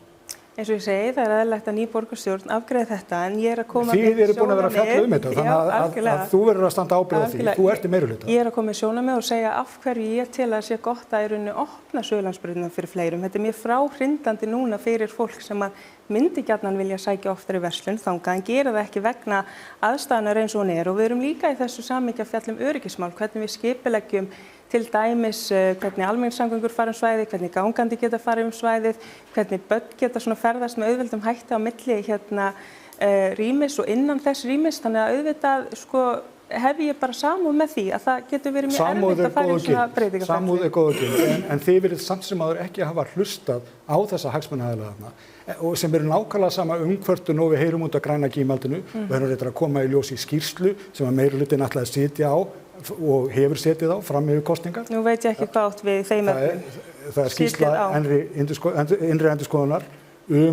þetta mál hérna í Álfabakkanum þar sem að kemur í ljós eins og getur lesið í Morgunblaðinu í dag að það eru bara pottar brotnir allt. Það koma kvartanir frá íbúum, það ekki hlusta á það koma ýmsa kvartanir frá skipulagsstofnun, það ekki heldur hlusta á hana. Borgin fer bara sínum fram, embættismannakerfið. Við lesum það í blöðunum eins að borgarstjórinn, hann veit ekki af því að það sé eitthvað að gerast á Ingólfstorgi og bara sverða af sér. Hafið þið enga stjórn á þessu? Er þetta bara allt eitthvað órætt embættismannakerfið sem gerir þetta eða hvað? Það voru margar spurningar þarna, þetta mikilvægt að hlusta og ég talaði við íbúa í Breiðholti að loknum íbúafundi sem að býr þarna og var að lýsa bara, ég átti bara gott spjall við hann var að lýsa, foreldrar hans býr þarna og hann var að lýsa bara þessum aðstæðum, þetta ekki gott, þetta ekki mannvæn byggð að líta út gluggann og sjá það sem að blasir þarna. En þeir eru heldur ekki hlusta fólki við Suðurlandsbraut, þið segir við heyrum hvað þið segið en ætlu samt að gera þetta. Hefðu ekki gert það sama með græna gímaldið? Ég kom ekki nálægt þeirri ákvarðanartöku. Þú ert að koma að ákvarðanartökunum með Suðurlandsbraut? Ég kom ekki nálægt. Þetta komið úr auglýsingaferli, þetta þarf að fara bara í þennan eðlilega farveg. Ég hef lýst mínum sjónarmiðum og mér finnst eðlilegt að gera ráð fyrir fleiri faramátum svæði, en það verður auðvitað að vanda til verka og útfæra hlutina vel, þannig að fólk viti hvað sé að fara að koma, hvenær og hvernig það verður útfært. Við höfum í þessu samtali oft heyrt talað að það megi hnika til og gera hlutina með öðrum hætti og það ætti kannski að setja akrein fyrir almenningssamgöngur ekki miðjusett heldur aðeins fyrir utan, en þá þetta vakna alls konar aðra það fara nokkrar leiðir strætó nú þegar Suðurlandsbrautina, þannig að það ekki eins og þessi verið að opna Suðurlandsbrautina fyrir strætó. En það nú ekki mjög aðgengilegt að alltaf að ferðast þarna og það væri bara formilegt að vita hversu mörg inni hafa reglulega verið að taka strætó þarna við Suðurlandsbraut, því það ekki alltaf skemmtilegasta upplifunin. Pétur, þú lentir í eldlínunni strax í upphafi út af Suðurlandsbrautarmálinu og áttir fundi með eigendum húsnæðisstaðar og rekstraraðilum. Já. Ég hef rætt við á marga hverja. Þeir eru algjörlega í myrkri það hvað þú ætlar að gera. Þeir átta sig ekki á því hvernig þú ætlar að bregðast við. Já. Það var gott mál að hitta þessa aðila. Þeir hafa gert langar og ítarlega greiningar á stöðunni. Þeir settu ekki út á samgöngusáttmálann, þeir settu ekki út á borgarlínuna sem slíka, en útfærslun á Suðurlandsbraut höfðu þeir svolítið áhyggjur af út á bílastæðum, en mest höfðu þeir áhyggjur af. Þeir höfðu ekki svo litlar áhyggjur, þeir hafa gríðarlegar áhyggjur. Já, það var aðeins mismunandi, löng runa þarna og það er mismunandi rekstur, en jú, þau höfðu áhyggjur af bílunum. En mestar áhyggjur, og ég skil það mjög vel, er af framkvæmda tímanum. Þú veist, hvort þetta taki 3 ár eða 5 ár, hvernig götunni verður lokað og hvort það sé bara hægt að reka einhvern rekstur hérna á Suðurlandsbrautinni meðan. Ég hef bara fullkomin skilning á því. Ég var nú í rekstur á Suðurlandsbrautinni þegar hún var öll rifin upp og hafði veruleg áhrif. og samskipti þá við borgarna voru ekki góð. Á hvaða götu? Já, Hverfisgötu, já. Sagði eitthvað annað. Suðurlandsbraut. Já, Hverfisgötu. Þannig að það sem þeir áttu að hafa fengið frá fundirum mér er að ég mun hlusta. Auðvitað getum við ekki rifið. Sanna Magdalena hlustar líka en hún ætlar ekki að gera neitt í því. Nei, það er munur þar á. Já, þannig ég klári bara. Það verður hlustað á þá og við erum búin að hlusta. Það verður ekki rifin upp gatan þannig að það hafi veruleg áhrif á þeirra rekstur. Þannig að það kannski þarf einhvern veginn að breyta þessu skipulagi ef það gengur ekki upp, kannski þarf að bíða með eitthvað göngustíg, kannski þarf að breyta borgarlínunni í hægri setta eða hún færi lengri inn í dalinn. Þetta gæti verið út af við getum ekki hætt á það að rekstraraðilar flytji burtu eða hreinlega fara á hausinn. En Pétur, það verður kosið á morgun. Þetta mál hefur verið mjög til umfjöllunar. Ég verð að segja eins og mér finnst þetta frekar þunnulegt. Andrés, þetta er eins skýrt og að gerast. Bara við pössum upp á... Þú varst að segja kannski og mögulega og... Já, þú veist, þegar framkvæmdar áætlunum kemur, hvernig verður þetta? Þá verður passa upp á þetta. Ég held að við verðum öll þar. Við munum ekki láta reksturinn á Suðurlandsbraut líða fyrir þetta. Já, býtu nú við. Ég ætla þá að beina orðum að Björgu. Mig er eitthvað minni til viðtal sem ég tók við þig þegar þú varst í prófkjörslagnum hjá Viðreisn. Já, það var eftirminnilegur dagur. Já, það var frábær dagur. Já. Gaman að fá því heimsókn. Takk fyrir það. Og ykkur öll. Eitt af því sem þú nefndir sem dæmi fyrir þessa rekstraraðila var það að þeir höfðu einfallega byggingarétt að bílastæðahúsum í bakhúsum eða baklóðum við Suðurlandsbraut. Ég ræddi við menn sem að selja alls hluti þarna, hvort sem það parkett eða þvottavélar. Og þessi menn átta sig ekki á því hversu mikið magn af slíku vöru þurfa að selja til þess að hægt sé að reisa slík bílastæðahús. Eru þið ekki einfallega fyrt á það hvernig fyrirtækjarekstur og verslunarrekstur í borginni gengur fyrir sig? Hækka vörurnar í verði?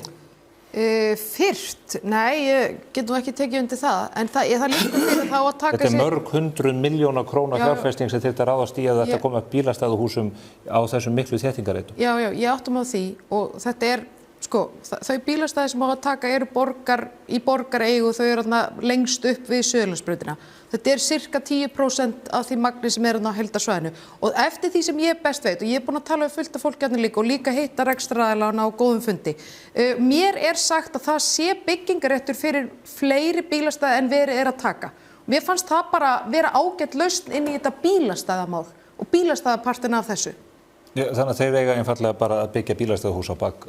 Já, ég meina, einhvern veginn þarf að leysa þetta og ég sé, þú veist, þetta eru borgarbílastæði í dag, Höfum það líka bara alveg á hreinu, það er fullt af fólki sem notar þessi bílastæði. Það var vinur minn fór til útlanda daginn og skildi bílinn sinn þarna eftir. Þetta eru bara ókeypis gæði í borginni. Hvað heitir hann? Já, ég ætla nú ekki að gera það, það gengur flugrútan ferða fram hjá hótelinu og þannig að þetta er bara til dæmis þekkt. Ég myndi aðeins fara að endurskoða vinahópinn, en það er annað mál.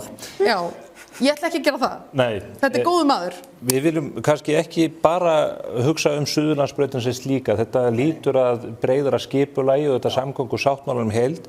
Þið hafið verið langharðorðust í þessum efnum. Þið virðist vilja setja alla á einkabílinn.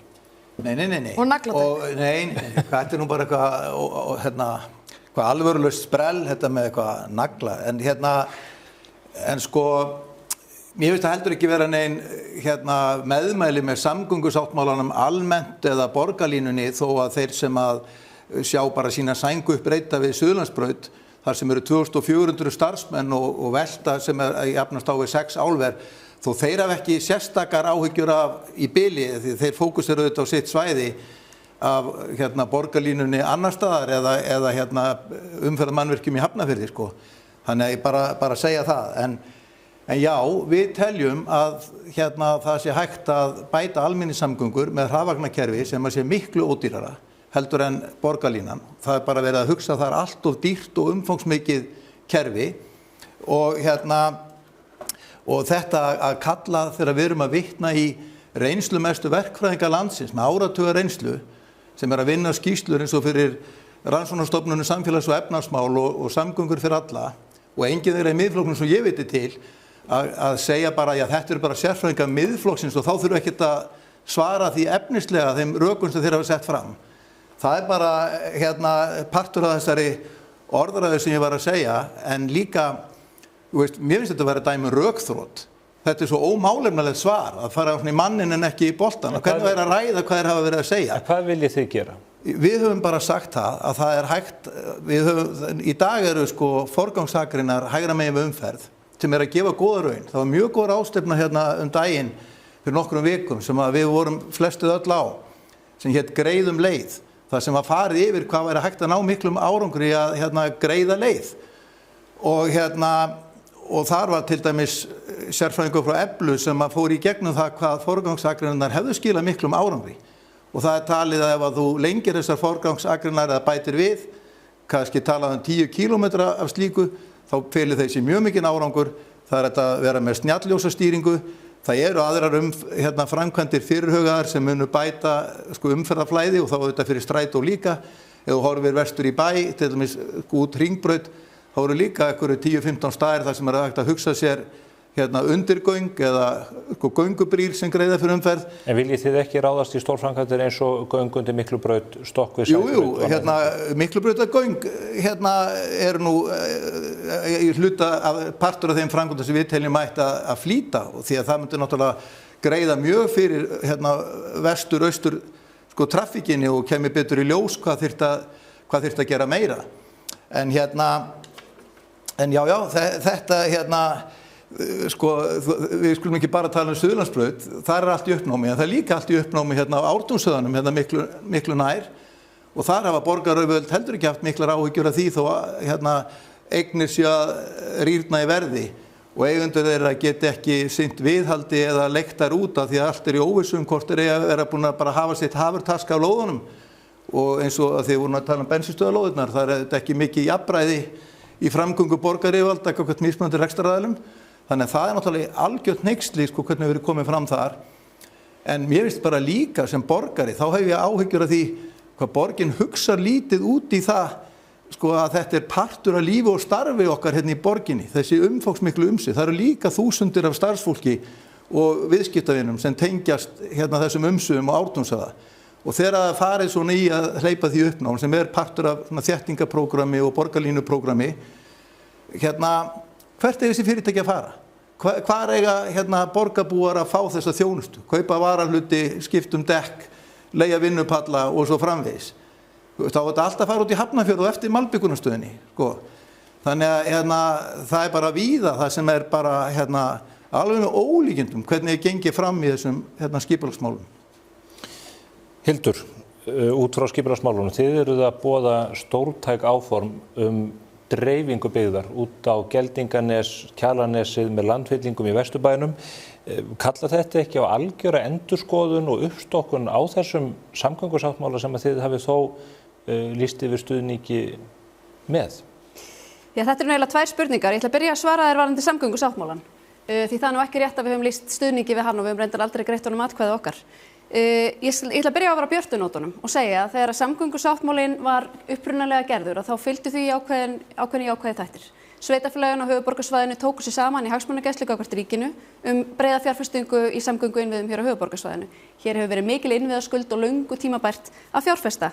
Ríkið skuldbatti sig til þess að greiða meiri hluta af fjárfestingunni og svo það sem kom út úr endurskoðuninni 2024 sem mér fannst svona kannski helsti eða eini jákvæði punkturinn í þessari endurskoðun var að ríkið skuldbatt sig til þess að greiða þriðjung í rekstri almenningssamgangna sem ástæða þess að það hefur verið hægt að bæta hér þjónustu strætó síðasta árið.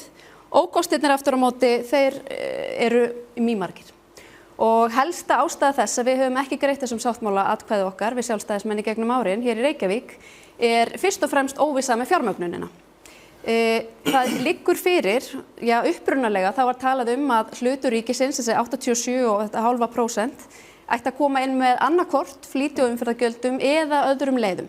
Og upprunalega talaði Bjarni til dæmis, sem þá Bjarni Benediktsson, sem þá var fjármálaráðherra að hugsanlega mætti nýta það sem til félli af sölu Íslandsbanka til að fjárfesta í samgönguinnviðum. Nú búið að skerpa nokkuð á flýti- og umferðargjöldum eftir endurskoðun sáttmálans. Við sjálfstæðismenn erum algjörlega á móti því. Það algjörlega ótækt að hér sé ekki hægt að fá bara beint ríkisframlag í löngu tímabæra samgönguframkvæmdir hér á höfuðborgarsvæðinu. Það verið að fjárfesta í samgöngubótum land allt og það vel. Við viljum góðar samgöngur land allt en það komin tími á höfuðborgarsvæðinu. Hvað ætlar að gera ef þú kemst í meirihluta? Já, við ætlum okkur að endurskoða þennan samgöngusáttmála. Nú eru sjálfstæðis bæjarstjórarnir allt í kringum Reykjavík ægilega ánægðir með þetta.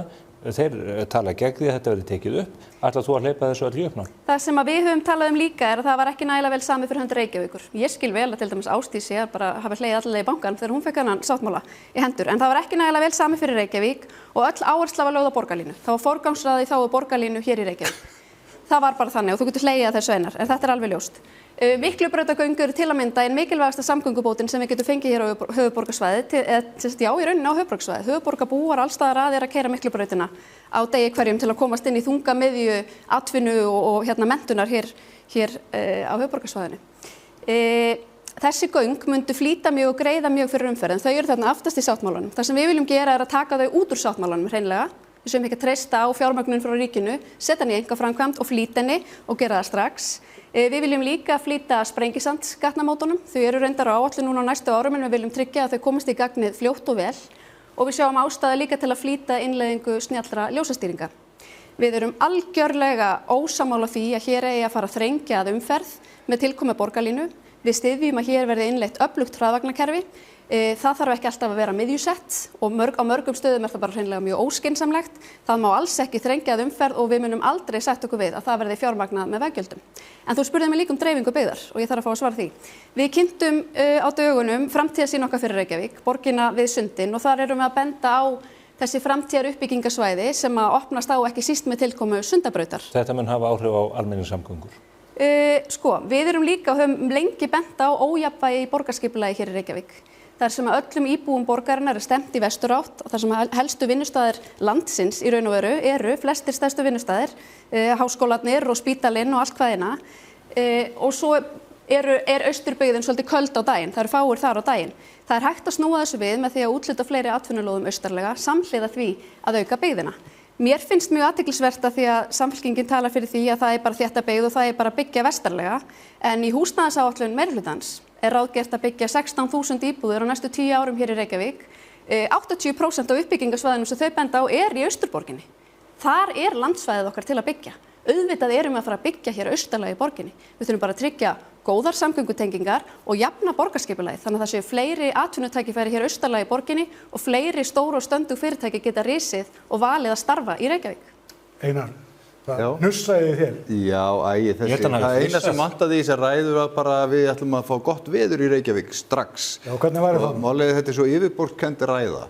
Ástæðan fyrir því að framkvæmda áætlun samgöngusáttmálan sem stillt upp með þeim hætti sem raun ber vitni er fjárfestingageta ríkisins.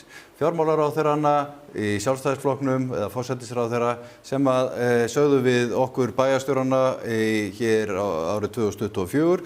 Við getum ekki farið í Miklubrautagöngin fyrr vegna þess að ríkið hefur ekki efni á því. Við þurfum að stilla þessum framkvæmdum upp eftir fjárfestingagetu og líka út frá því hvað er skynsamlegt að framkvæma mikið á sama tíma. Við erum að fullu að koma Sæbrautarstokki í framkvæmd. Við höfum keyrt áfram Sundabrautaverkefni það hart á þessu kjörtímabili að nú erum við komin á það stig að geta valið hvort það eru brúið að göng og ég hallast nú að göngum. En við höfum aldrei í áratugasögu Sundabrautaverkefnisins komist lengra í skipulagsferlinu. Ásdís Kristjánsdóttir samdi ekki betur en aðrir bæjarstjórar hér á höfuðborgarsvæðinu. Enda er þetta kolröng hugsun, bara svona til að halda því til haga. Arnarnesvegur sem Hún fullyrti það reyndar sjálf hér í viðtali í gær. Já, nú eru allir að mæra sjálfa sig, en hugsunin er bara svo röng. Það eru sameiginlegir hagsmunir allra sveitarfélagana að ráðast í réttu aðgerðirnar á rétta tímanum. Vegna þess að þetta er eitt umferðarflæði, þetta er eitt umferðarkerfi. En hvernig gat, Einar, í því sambandi, hvernig gat Fossvogsbrúin verið rétt ákvörðun þegar þið vitið ekki eins og hvernig Kópavogur ætlar að leysa umferðarflæði til og frá brúnni sín megin? Er það rétt forgangsröðun miðað við þessar lýsingar þín? Já, það er verkefni Kópavogs að útfæra deiliskipulagið. Já, þið eru að taka ákvörðun að reisa... Hún endar sko í Reykjavík. Hún endar sér hverju megin. Er það ekki til margs um ranga forgangsröðun? Nei, ég held ekki. Ég held að það sé mikilvægt að koma fyrir forgangsakreinu fyrir almenningssamgöngur. Finnst þér göngu og strætóbrú mikilvægari heldur en Miklubrautagöng? Ef ég hefði fengið að ráða þá hefði ég viljað fá Miklubrautagöng, en það er ríkið sem er að borga þetta og hér koma menn og halda... Við almenningur með veggjöldum. Það eru lof upp í ermarnar á fjármálaráðherrum í meira sér öðrum stjórnmálaflokkum og lofa kjósundum sínum að flýta hinu og flýta þessu og hafa enga ábyrgð á sínum orðum. Menn verða bara sitjast við þetta borð og átta sig á því hvað þetta snýst og ekki vera að lofa kjósendum einhverju vittlausu sem þeir hafa engin tök á að lofa. Þetta algjörlega rangt hjá þér, Einar. Ég hef átt samtal við hlutaðeigandi aðila möguleikann á því að Reykjavíkurborg taki hreinlega Miklubrautagöng út úr þessum sáttmála og fari í þessa framkvæmd sjálf. Við höfum lagt það til á vettvangi borgarstjórnar. En þú ert svo mikið á móti veggjöldum að þú vilt samflota rökk ofan Miklubrautagöngi. Ég er ekkert ósammála því að fara að taka þessa framkvæmd út úr sáttmálanum ef að ríkið tilbúið í það. En lykilatriði það er sameiginleg sýn sveitarfélaganna hérna á höfuðborgarsvæðinu hvernig við getum náð sem bestum árangri með fjárfestingu í innviðum fyrir samgöngumátana og það eru mislæg gatnamót, það eru brýr, það eru göng og það eru forgangsakreina fyrir borgarlínu eða strætó og það er okkar hlutverk í pólitíkinni hér í Reykjavík að útfæra það í sátt og samlyndi við íbúa og fyrirtæki. Það er ekki að gerast á Suðurlandsbraut. Og Pétur mætir hérna rétt fyrir kosningar og segja já við ætlum að hlusta en ekkert endilega að breyta Sanna ætlar augljóslega ekki neinu að breyta Viðreisn hefur talað og þá leiða þau ætla ekki að breyta þessu Þú ert ekki að taka þetta saman fyrir fólk en það er bara fínt að rifja það upp hverjum er treystandi til þess að taka í hornina þessu og hérna það eru sveitarfélagana að gera það Við höfum skipulagsvaldið Ég er að jafna máði Stefán þessu framsóknartalið þínu að Fossvogsbrúin endi sitt hvoru megin Ég er bara næg utan með það. Þetta er með hreinum ólíkindum. En samgöngusáttmálinn er eitt og svo er það bara hvernig við deiliskipuleggjum borgina, hvernig hönnum við þessar forgangsakreinar í gegnum Reykjavík og þar tel ég mikilvægast að taka verkefnið úr höndum þeirra sem ekki vilja hlusta á fyrirtæki og íbúa. Staðreyndin er þó sú að þið hafið ráðist á stað í risastóra 2 milljarða framkvæmd yfir Fossvog án þess að vita hvernig eigi að leiða umferðina í gegnum Kópavoginn þar sem brúnni sleppir. Ég stýri ekki Kópavogi. Það veit ég. Þið undirrituð þennan sáttmála og meðal annars forgangsröðuna sem í honum felst. Kópavogur er með skipulagsvaldið í Kópavogi, ekki Reykjavík. Spurðu mig Suðurlandsbraut og ég get sagt hvað ég ætla að gera. Þú hlýtur á að skoða þessu. Sanna?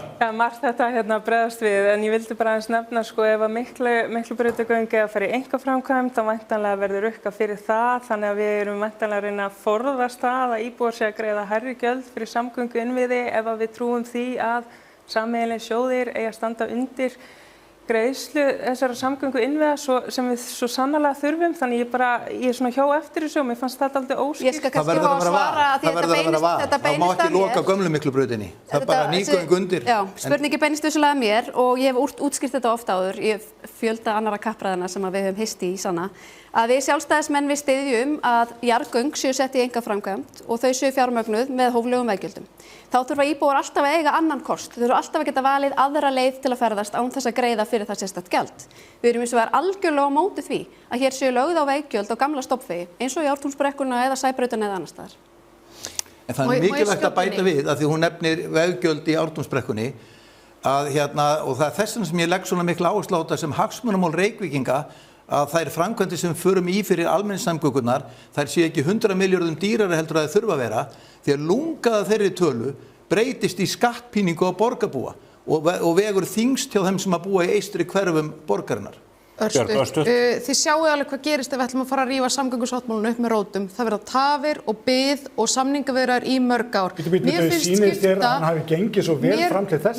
Hann hefur gengið allt og hægt en nú loksins erum við að fara að sjá eitthvað gerast í þessu mjög svo mikilvæga máli.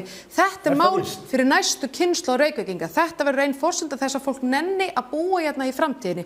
Mér finnst að við eigum að leyfa okkur að hugsa stórt og við eigum að leyfa okkur að standa við þetta og halda áfram með þetta plan inn í framtíðina. Pétur. Planið sem ekki við erum að hugsa það samgöngusáttmálinn sem skrifaði undir 2019 og 2024 eru öll sveitarfélögin í kringum höfuðborgina og ríkið. 2 ára fresti er kosið á Íslandi og alltaf eru fyrir kosningar þá eru oftast minnihlutar allstaðar í kring einhvern veginn að gagnrýna það sem er búið að gera.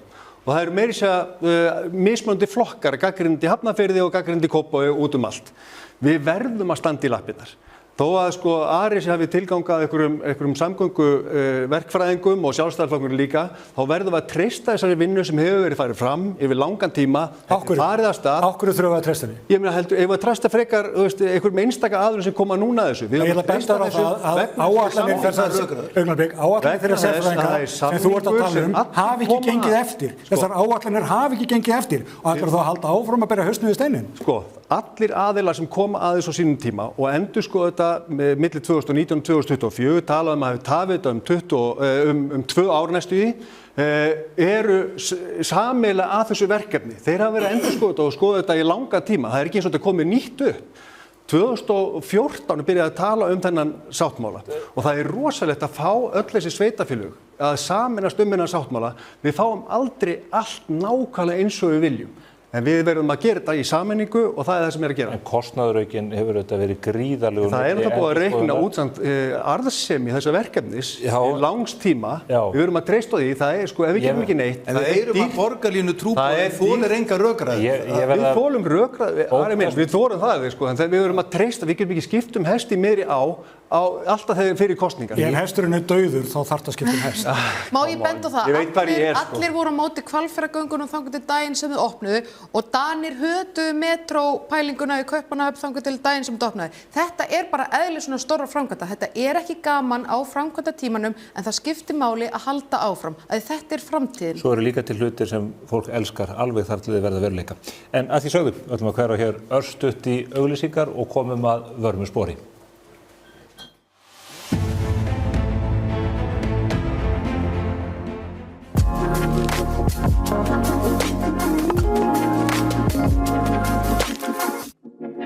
Herragarðurinn klæðir þig vel. Snickers vinnuföt færðu hjá Hagi EHF Stórhöfða 37 og í öllum verslunum Bíkó. Bílrúður, bílrúðuskipti og bílrúðu viðgerðir. Við hjá Poulsen skiptum eða gerum við framrúðuna fyrir þig. Bókað tíma hjá poulsen.is. Hraði, öryggi, þjónusta. Þú getur meira með símanum. Ég hugsa þetta út frá öllu hliðum. Ég hef aðfært við fjölskylduna. Ég hef gefið mér góðan tíma og niðurstaðan ljós. Ég að bjóða mig fram. Fyrir hvern einasta viðskiptavin sem þarf áreiðanlega tölvuþjónustu. Kjóstu öryggi, X við tölvuaðstoð. Heilskoðun hjá Intuens veitir ítarlegar upplýsingar stöðu líkamanns. Með segulómun hægt að greina breytingar og frávik áður en einkenni koma fram. Með þessum upplýsingum getur þú tekið upplýstari ákvarðanir heilsuna þína. Kynntu þér málið á intuens.is.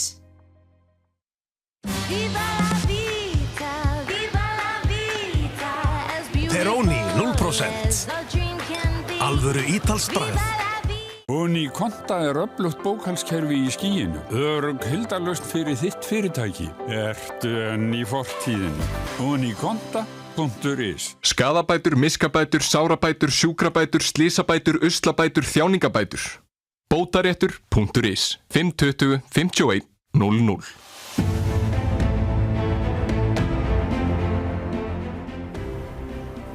Verið velkomin aftur í oddvitakappræðu Morgunblaðsins og MBL-ís. Ég í hádegismóum. Það búin að vera bara mikill hiti í salnum og menn að reyna að rífa orði hver af öðrum og jafnvel þannig að við Stefán virtumst vera að missa stjórn á ástandinu hérna tíma en við náðum því með hörku aftur. Við ætlum að vera verkefninu vaxnir. Já, og af því tilefni þá ætlum við að fara í spurningaleik þar sem að við höfum eiginlega stjórn. Já, það ætlum við að gera snöggvast. Við ætlum að bjóða frambjóðendurum eins og við höfum gert með stærri sveitarfélögin að varpa fram spurningu á einn mótherja sinn. Þetta þarf að vera skýr spurning og skorinorð og svarið helst líka. Og við ætlum að byrja hér á hinum kantinum með það sem vant við verið. Pétur, gjörðu svo vel. Já, ég var ekki undirbúinn undir þetta en ég get nú fundið spurningu. Stefán, það svo ófælt að sjá þig ekki, ég að tala við þig. Já, það segir fólk. Þú átt ekki að spyrja hann. Nei, í þessari kosningabaráttu og við erum búin að hittast víða og fara í alls konar panela og svona. þá rosalega mikið talað um þessi mál sem við erum að tala um núna. Við tölum ekki mikið um það að Reykjavík og Ísland sem samfélag að breytast. Við erum að verða litríkari, fjölbreyttari, hingað hafa flutt mikið af fólki og ég hef verið mikið í Breiðholtinu undanfarið, hitta íþróttafélögin og skólan og svoleiðis og í Breiðholtinu, sérstaklega Efra Breiðholtinu, Fellaskóla og Hólabrekkuskóla, fólk með annað móðumál heldur en íslensku í miklu meirihluta. Bara í Fellaskóla þau að verða 90% og Hólabrekkuskóla. Spurningu? Ég að velta spurningunni fyrir mér og ég gæti spurt ykkur öll, sko, en ég svona að velta fyrir mér að það eru tækifæri upp í Breiðholti en það eru líka áskoranir. Erum við ekki sammála að við verum að taka saman höndum næsta kjörtímabili og fókusa vel á Breiðholtið og erum við ekki öll saman í liði? Ég bara spyr þig, Björg, hvernig eigum við að gera þetta? Ég deili áhyggjum af Breiðholtinu með þér. Ég geri það. Þar mikil innviðaskuld og við sjáum hlutfall erlendra nemenda í skólunum og við vitum það að starfsfólkið bara þannig og ræður ekki endilega við allt sem upp kemur, enda eru verkefnin mörg. Ég myndi bara byrja á því að læra af því að við sjáum þetta sama þróun og við sjáum í stórum borgum í kringum okkur. Við getum bara sótt góðar reyndar aðferðir frá þeim og ég held að við þurfum að fara í Breiðholtsátak. Það búið að bíða eftir því í mörg ár. Það búið að plástra hér og það, en það hefur aldrei verið farið í svona stórt átak. Til þess að gera það, þá þurfum við að ná niður stjórnsýslukostnaði. Björg, ég heyri að þú ert búin að ná upp snúningi. Vilt þú ekki eiga næstu spurningu? Ég til í það. Ég til í það. Hver liggur nú vel við höggi? Ég ætla að spyrja Pétur. Nú hefur þú verið í nýju hlutverki í 6 mánuði og þú hefur verið að tróða marvaða og þú hefur verið að finna þig í pólitíkinni. Mig langar að spyrja þig og mig langar að fá heiðarlegt svar. Hvernig líst þér á þennan nýja vettvang þinn? Mjög góð spurning. Og krefjandi. Heiðarlegt svar, ég verð að segja alveg heiðarlega, mér líst vel á það. Við erum búin að hittast mjög mörg þessi hópur og aðeins stærri hópur oft. Og ég hef nú ekki áhyggjur að við getum ekki unnið saman. Það hefur nú oft verið í ráðhúsinu dálítið svona, allavega út af við, ég hef nú ekki verið þar, þið hafið öll verið þar, en það hefur verið eins og það sé ekki verið mikið samstaða og fólk svona að lyfta upp óeiningunni. Ég held að við getum alveg unnið saman þó að við séum með ólík svona sjónarmið. Þér líður vel í 11 manna hópi, ekki satt? Mér líst vel sérstaklega 11 manna hópi, nei, mér líst vel á þetta, en þetta krefjandi. Þetta verulega krefjandi og það mér finnst búið að vera frábært að vinna með hópnum mínum í Samfylkingunni og vinna að málefnastarfi og ég bara hlakka til næsta kjörtímabils. Takk fyrir spurninguna. Þetta einhver ófyrirleiknasta spurning sem ég sé Eruð þið góðir? Einar Þorsteinsson, gamall spyrill. Ætlar þú að reyna betur? Þetta fer svo mjúklega stað að maður bara spyr hver upp á hans liturinn þinn, sko. Ég veit það ekki alveg. Mér finnst þetta, var nú ekki alveg með þetta á hreinu, en veikinda hlutfall borgarinnar er hátt. Og ef ég heyrði rétt, Björg, þá nefndur það í podcastinu Ein pæling að það kemur til greina hjá ykkur í Viðreisn að skerða veikindarétt starfsmanna þannig að það yrði ekki greitt fyrir fyrstu 1-2 dagana. Er þetta eitthvað sem þið eruð raunverulega að spá í? Þarna ert þú að vitna í ágætt samtal sem ég átti við Þórarinn og þarna var ég að tala ég var að vísa í samtal við svila minn sem hefur verið starfandi í atvinnulífinu í áratugi og þetta leið sem mörg stór fyrirtæki út í heimi hafa farið og ég var að lýsa þessu sem einni leið til að átta sig á því hvernig hægt að ná tökum á veikindahlutfalli. Það hátt veikindahlutfall í borginni eins og við vitum, það til mikils að vinna að ná því niður og þá sérstaklega á forsendu þess að ef það leynast þarna tilfelli af fólki sem að bara í veikindahlutfalli þegar það ekki skýrt hvað starfi fylgur í sér, það ekki skýr stjórnun, það ekki skýr borgarstjórn og svo framvegis. Mér finnst til mikils að vinna bara að fólki líði betri yfir höfuð. Þetta var ekki nefnt sérstaklega sem aðgerð inn í borgarstjórn heldur eitthvað sem þekkt úr atvinnulífinu og eins og við vitum nú erum við í opinberum störfum en ekki í atvinnulífinu þannig að þar grundvallarmunur. Björg, myndið þú beita þér fyrir til dæmis rannsókn á því hvers vegna borgarstarfsmenn eru svo miklu heilsuvilli heldur en aðrir? Ég meina, einhver húsasótt í ráðhúsinu? Heyrðu, þetta nú ekki alveg sanngjarnt hvernig þú leggur þetta upp. Inni hjá borginni starfar fólk sem að vinna með ungabörnum að vinna inn á sambýlum þar sem fólk bara með viðkvæmara ónæmiskerfi og það bara Þetta á líka við á ýmsum öðrum vinnustöðum, bókasöfnum. Já, en veistu það, Andrés, það stórt hlutfall af störfum borgarna sem inn á þessum viðkvæmum stöðum, þannig að mér finnst mjög ósanngjarnt að draga þetta svona fram. Ég sagði það hér áðan, ég held að pólitíkin geti lagt sitt af mörkum með því að vera með festu og vinnufrið og skýra stefnu í því hvert við ætlum að fara hér næstu 4 árin en ekki með þennan endalausa hringlandahátt og stólarleiki sem hafa nú einkennt þetta kjörtímabil. En skynsamlegt að mæta vikur í vinnu. Fær hann 2 spurningar? Ég bara fylgja eftir þegar ég gerði. Já, nú ætlum við að halda kúrs hér, Ari. Við ætlum að bjóða þér að spyrja spurningar. Já, mín spurning kviknar nú af spurninguna hans Péturs, af því að ég sá í gær bara nýtt vídeó frá Palla syni mínum sem í 7. sæti hjá okkur, að hann var kominn upp í Efra Breiðholt, upp í Austurberg til Aþenu að hjálpa til við að flota gólf og kýta og mála veggi. Og það íþróttafélag hefur til dæmis bara miklu myndarskap að vinna mikið samfélagsverk þarna upp í Austurbergi og mikið með fólki erlendu bergi brotnu, en hann sendi frá sér neyðarkall forystumaður félagsins að starfsemin yrði hætt bara núna í næstu viku ef að yrði ekki breyting á viðhorfi borgaryfirvalda. Og þetta getur nú líka verið samnefnari fyrir virðinguna sem borin fyrir íþróttastarfinu almennt. Myndir þú breyta þessu og tryggja framtíð til að mynda Aþenu?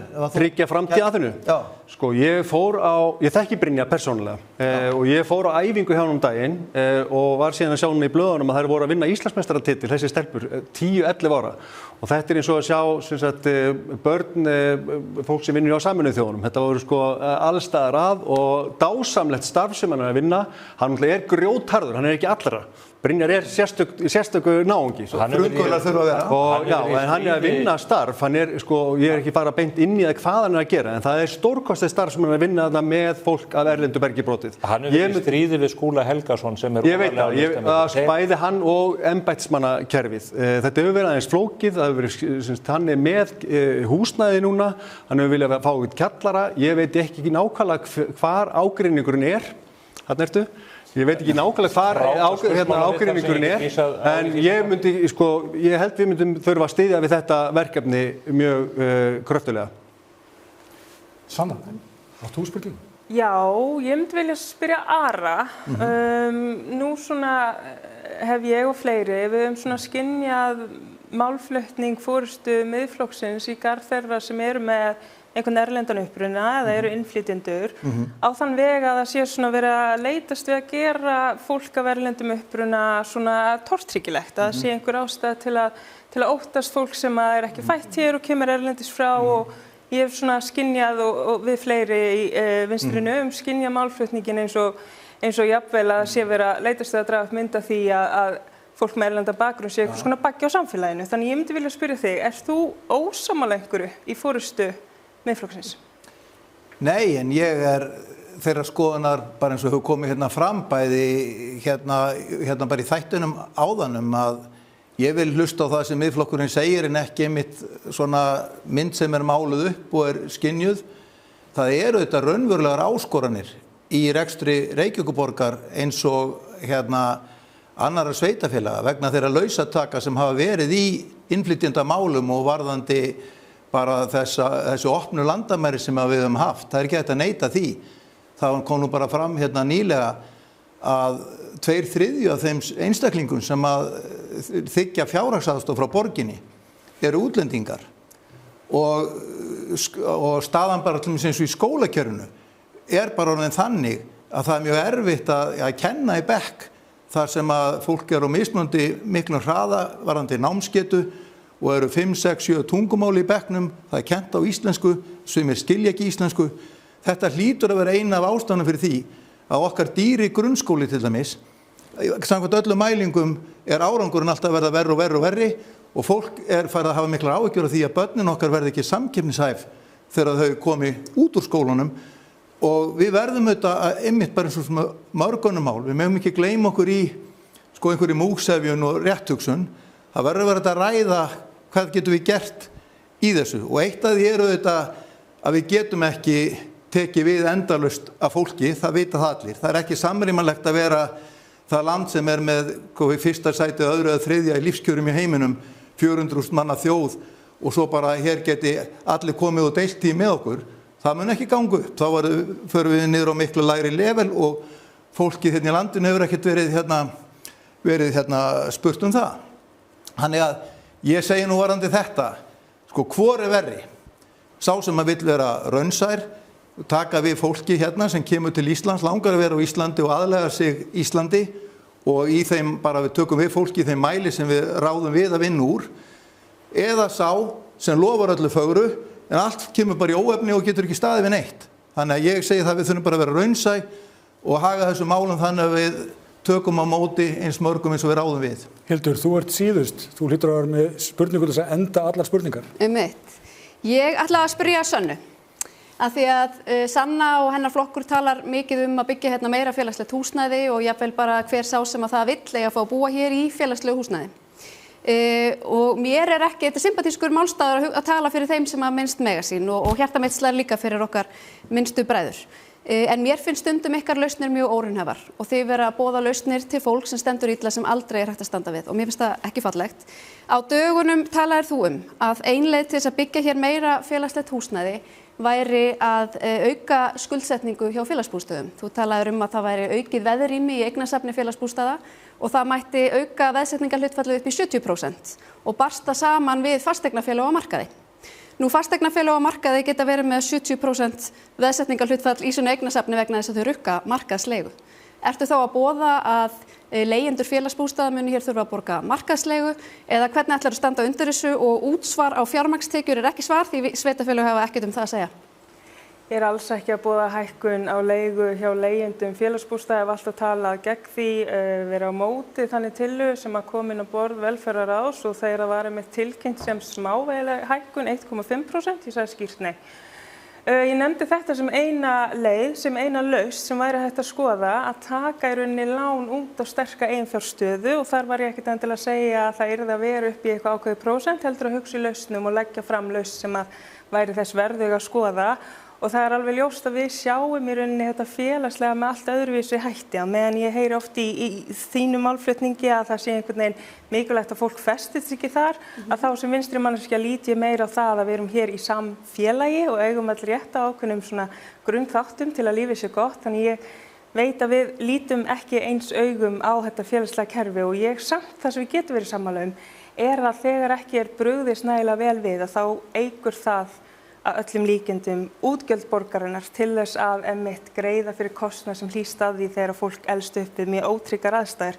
Þannig við getum verið sammála held ég að það sé mjög mikilvægt að fyrirbyggja kostnað vegna félagslegra svona erfiðleika sem að fólk upplifir en ég held við séum alls ekki sammála leiðina sem við myndum vilja fara í að tryggja fólki öruggt hús og skjól. Og svo ég taki það fram fyrst ég orðið að mér finnst mikilvægt að fólk geti ef það vill leigja það fá að leigja en ef fólk vill eiga þá við líka finna leiðir til þess að það sé hægt.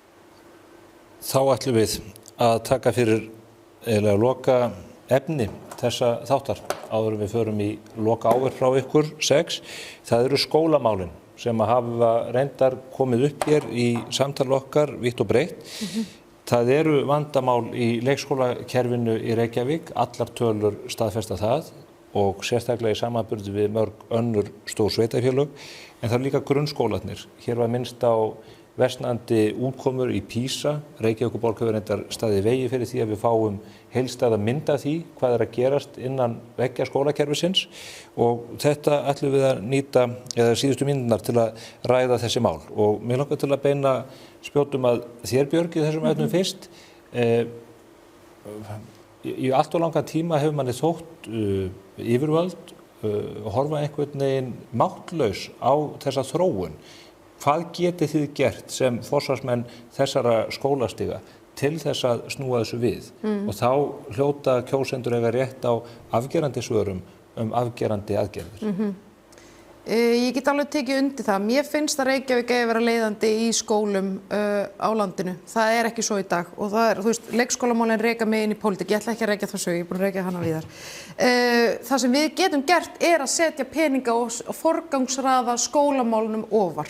það hefur ekki verið pólitískur áhuga á því að hafa leikskólakerfið í borginni í lagi. En með dýrasta grunnskólakerfi í heimi?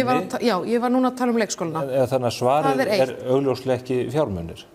Nei, ég var núna að tala leikskóla. Það hefur ekki verið pólitísk forgangsröðun fyrir því. Þó að við höfum sturtað peningum umfram allar aðra þjóðir í grunnskólakerfi, þá hefur það ekki verið lausnin. Það sem við þurfum að gera bæði varðandi leikskólana og grunnskólana, við verðum að hafa húsnæðið í lagi. Það hefur verið að grópa niður alla borg. Við viljum bara fara í, innviða átak, það þarf að vera gagnsæi í því hvaða framkvæmdir í gangi, hvað framundan. Núna eru kennarar og leikskólakennarar að svara foreldrum meglu og hvar þau eru í röðinni. Þetta fólk sérfrótt í því að mennta börn en ekki að vera sérfræðingar í myglu. Þetta skiptir mjög miklu máli. Það eru líka starfsaðstæðurnar. Það eru þúsundir kennara sem eru þarna úti með leyfisbréf sem hafa ekki áhuga á því að vinna hjá Reykjavíkurborg. Og það örugglega eflaust margar ástæður fyrir því, en ég held að húsakosturinn sé eitt af því sem að. Það sem eitt af því sem við viljum gera að forgangsraða þessu ofar á listan og setja bara pólitíska forystu í það að hafa þessi mál í lagi og vera leiðandi á landsvísu. Annað það að við viljum setja upp mælaborð framkvæmda. Þannig að við sjáum hvar við erum í röðinni og hvernig framkvæmdum verður háttað. Þriðja atriði sem ég langar að nefna að það eru alls konar þjónustumiðstöðvar út alla borg.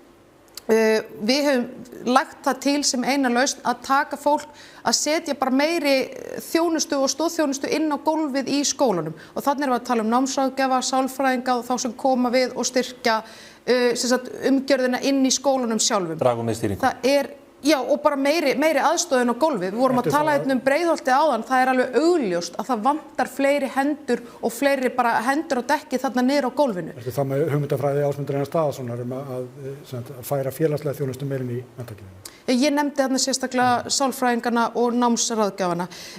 Mér finnst þetta svona eitthvað af því sem við höfum lagt til og mér finnst þetta bara, núna líka virðismatsvinna í gangi í kjölfar kjarasamninga við kennara.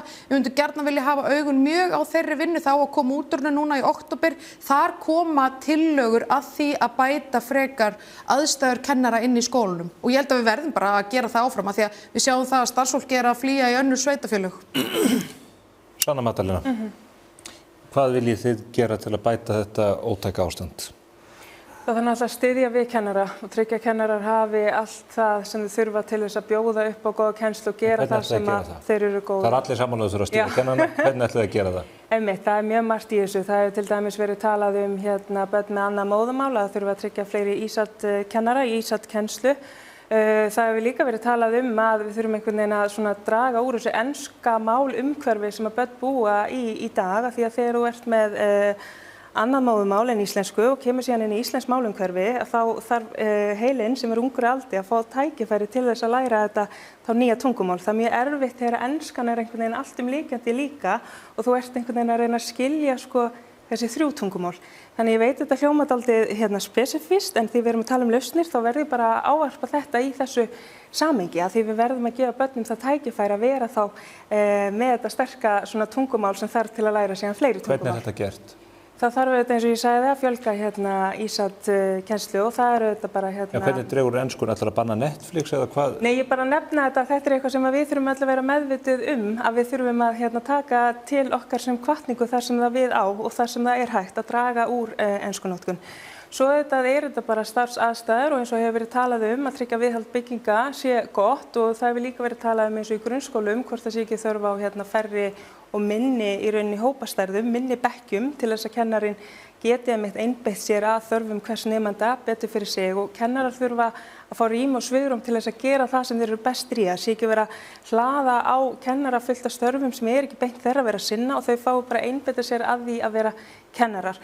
Nú það ýmislegt sem maður hefur heyrt í gegnum tíðina. Ég einu sinni heimsótti kennara í skóla sem sagði bara það vantar fleiri stóla hérna. Og ég einhvern veginn hristi hausinn og hugsaði bara ok, það bara staðan, það vantar fleiri stóla. Þið fjölguðu bara stólum í borgarstjórn?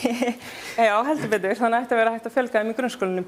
Nei, það bara þessi grunnur sé til staðar og að við séum þetta tryggja stuðning við börn. Það hefur verið talað talmeinafræðinga, sálfræðinga. Þú að það þurfi bara stórfjölga starfsfólki inn í skólakerfið? Að stuðningurinn sé markviss og við þurfum líka að finna leiðir til þess að nýta þann stuðning með sem markviss sem hætti og við höfum talað fyrir því að kannski í einhverju tilfellum hægt að skoða rafrænar lausnir til að auka stuðning við börn, þannig að við séum að nýta tíma starfsfólk sem best, en það þarf að tryggja börnum stuðning, starfsfólki stuðning og einmitt fólki á gólfinu það veit best hvað það þarf til þess að geta fengið að sinna sínu starfi og það er auðvitað mjög mikilvægt og því við erum að tala um grunnskólana, mjög mikilvægt að gjaldfrjálsar skólamáltíðir haldi áfram þannig að skólinn sé raunverulega þetta svona jöfnunartæki fyrir börn en það er fyrir séð að það var talað um þetta sem svona 4 ára verkefni í tengslum við kjarasamninga sem að myndi þá renna út 2027 bara mjög mikilvægt að fara að undirbúa það að við getum haldið því áfram.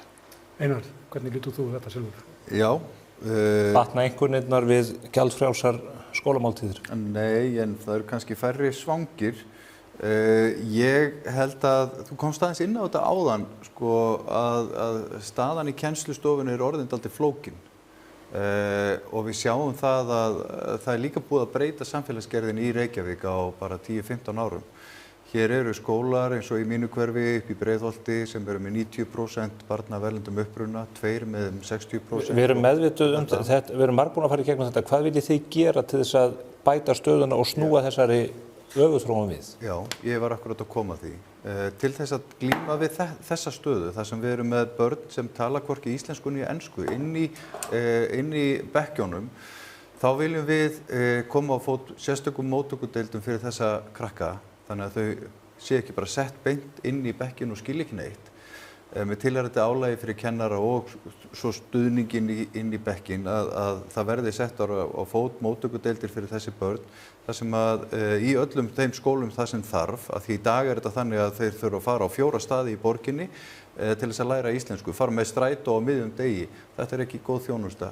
Móttökudeildir þar sem þeir læra íslensku í 3 mánuði, 6 mánuði, 9 mánuði, allt eftir því hvernig þeim gengur. Þau fá líka fræðslu íslenskt skólasamfélag og íslenska menningu og við náum líka tengingu við foreldrana, þannig að við viljum bjóða íslensku námskeið fyrir þessa foreldra, þannig að foreldrarnir tengi skólasamfélaginu og verði virkari þáttakendur í þessu.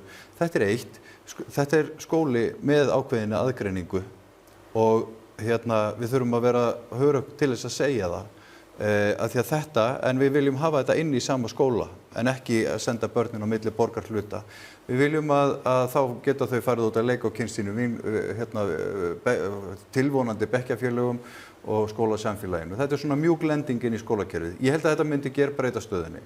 Síðan við þurfum að ráðast í stóra átak í íslensku kennslu fyrir öll börn. Við þurfum að fjölga íslensku tímum hreinlega. Við þurfum líka að leggja meiri áherslu á raungreinar sem eru þessi PISA-fög og við sjáum það að málumhverfi barnanna inn í skólanum er ótrúlega mikið ensku skotið og við viljum banna símana í skólunum. Við reyndum að koma því til framkvæmda á þessu kjörtímabili en Samfylkingin laðist gegn því og þess vegna sprakk það. Þetta er svona innra starfið. Við þurfum að hafa kennarana með okkur í liði. Og þar koma starfsaðstæðurnar líka inn og við erum öll búin að tala um það að við þurfum að halda áfram að viðhalda þessum skólamannvirkjum og gefa raunhæfar væntingar til foreldra um það hvernig svona verkefni ganga.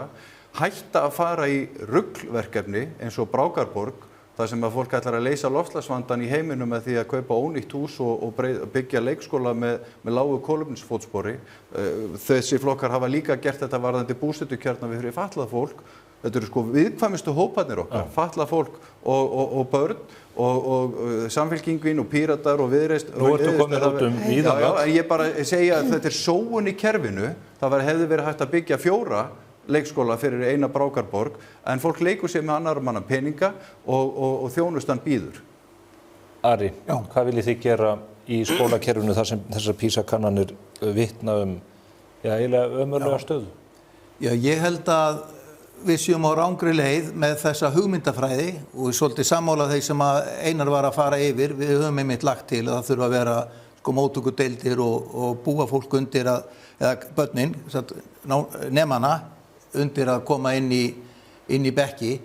Þessi hugmyndafræði skóli án aðgreiningar er bara óraunsæ og það næri ekki árangur að hrúa saman í bekk fólki sem á ekki saman í bekk og skemmir fyrir öllum, bæði þeim sem fara hraðar og þeim sem fara hægar og þeir sem skilja það sem framfyrir og þeir sem skilja það ekki. Þannig að þarna erum við bara enn og aftur sko einhver hugmyndafræði og rétthugsun að standa í vegi fyrir því að fólk sé að vinna með bara raunsæjum hætti. Og auðvitað þetta sem mér finnst ekki svo langt frá því hérna sem að dæmi sem Einar nefndi sko með Brákaborg, því það auðvitað bara dæmi það sama. Það bara, ef það var sko loftslagsvandinn og það var loftslagsmál og fá umhverfisviðurkenningu, þá þorir enginn að spyrja spurninga og allir verða bara að vera í einhverju múgsefjun. Ég held að við höfum að læra það þessu bara svona almennt, líka bara í umræðum borgarlínuna og margt annað.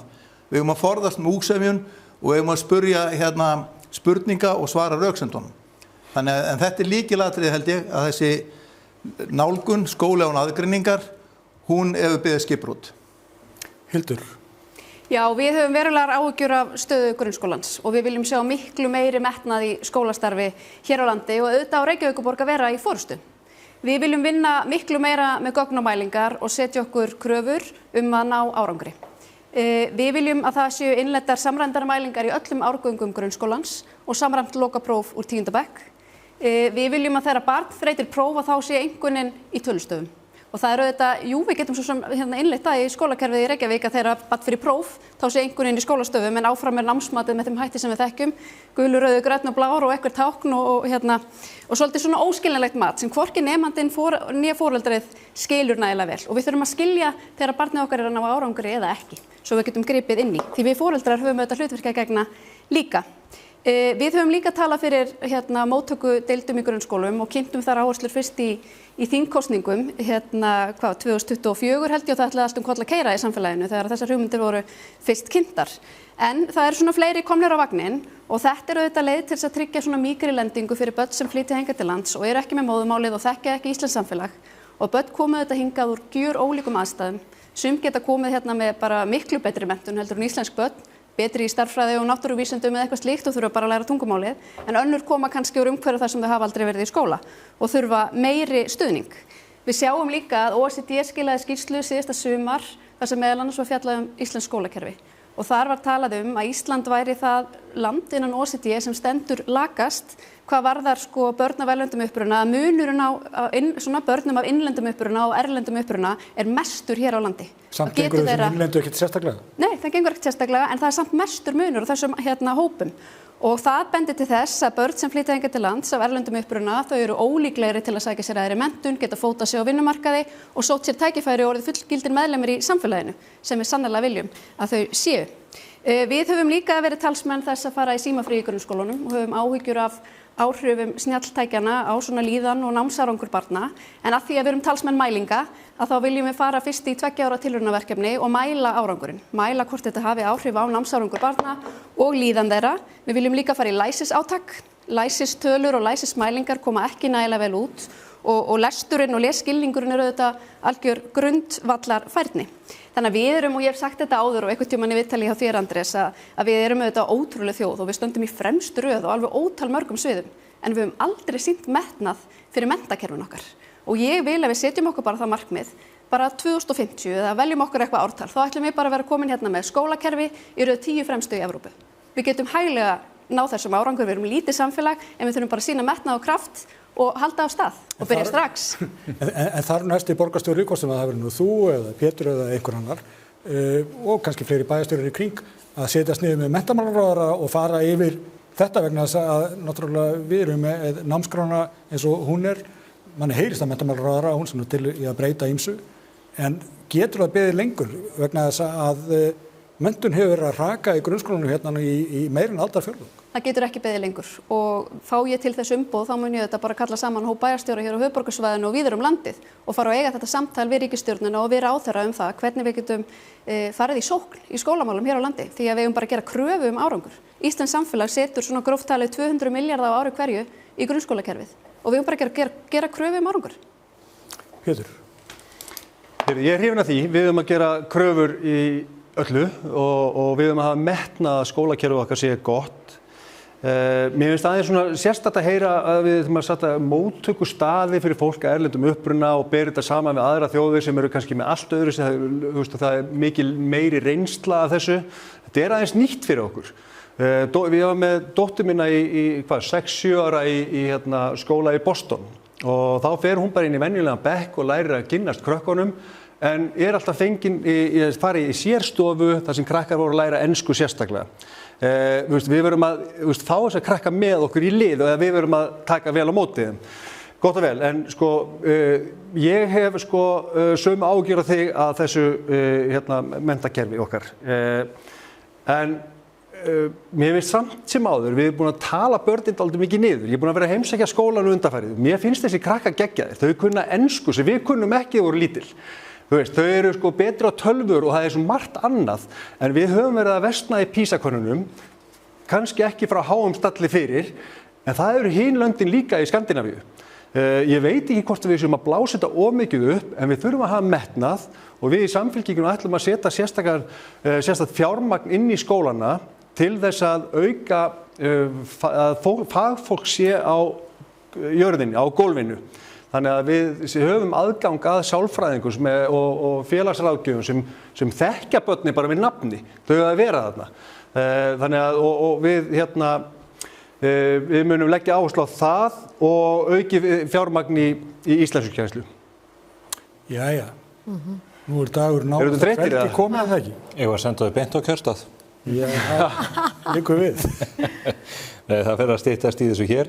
Við ætlum hér rétt í lokin að biðja þau að útskýra það á 1 mínútu. Af hverju kjósendur ættu að ómaka sig við að mæta á kjörstað á morgun og setja krossinn við þeirra flokk? Treystu ykkur ekki til þess að horfa hér í myndavélina og grátbæna kjósandan og útskýra þetta? Pétur, erst þú ekki til að byrja? Jú, hvað er myndavél? Kæru kjósendur, Reykjavík er frábær borg. Það þarf breytingar og ég vil leiða breytingar með jafnaðarmennsku. Ég óttast aðeins svona hægri uppeigju í borginni sem mun breyta kerfunum okkar. Ég vil byggja áfram íbúðir sem fólk hefur efni á. Við þurfum að taka utan gamla fólkið okkar og öryrkja og við þurfum að grípa börnin okkar og tryggja þeim það stuðning sem þau þurfa. Það þarf sterka velferð til þess að geta verið stoltur af borginni sinni. Förum öll á kjörstað á morgun og höfum þetta í huga. Hildur Björnsdóttir, gjörðu svo vel. Er það hér því að ljósið slöknaði? Já.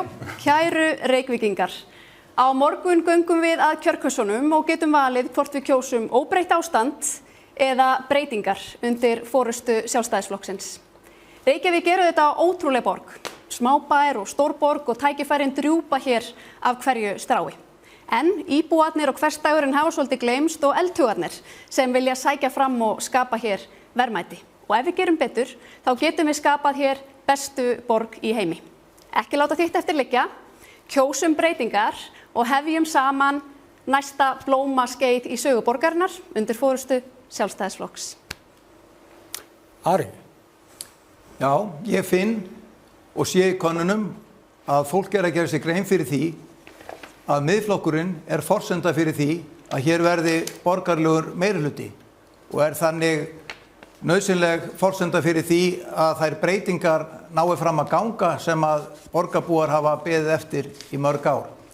Ég hef sjálfur mikla reynslu af rekstri stórra fyrirtækja og til að ég sé rétti maðurinn til að leiða þann viðsnúning sem að þarf að verða á rekstri borgarnar svo við getum bætt þjónustu við íbúa og lækkað útsvar og fasteignagjöld þegar að borgin er rekin eins og hún á að vera rekin. Höfum þetta í huga á morgun og setjum X við M. Það var komið þér. Takk fyrir það. Atkvæði til Viðreisnar þýðir atkvæði til nýrrar forgangsröðunar. Við viljum setja minni pening í kerfin og meiri pening í fólkið og út í hverfin. Við viljum setja börnin í forgang af því að borg sem er góð fyrir börn er góð fyrir okkur öll. Við ætlum að fjárfesta í innviðunum, farin í leik og grunnskóluna, íþróttamannvirkin og laga brotnu gangstéttarnar. Við viljum meira frelsi fyrir fólk og atvinnulífið og minni stjórnsemi í kerfinu. Við bjóðum fram samhentan hóp Reykvíkinga sem hefur með einum eða öðrum hætti lent í kerfinu á síðustu árum og við ætlum að bretta upp ermarnar fyrir borgarbúana. Við bjóðum okkur fram til að taka ábyrgð og bera ábyrgð á næsta kjörtímabili. Snúum við traustinu, snúum við forgangsröðuninni og snúum Reykjavík við. XC. Sanna Magdalena, gjörðu svo vel. Kæru Reykvíkingar, ég þakka ykkur fyrir traustið sem þið hafið sýnt mér í gegnum tíðina. Vinstrið var til þess að svara ákalli að vinstri menn vinni saman í þágu borgarbúa og það höfum við gert. Við viljum standa vörð velferð, efla hana og skipuleggja borgina á félagslegum forsendum því við búum jú hér saman í samfélagi.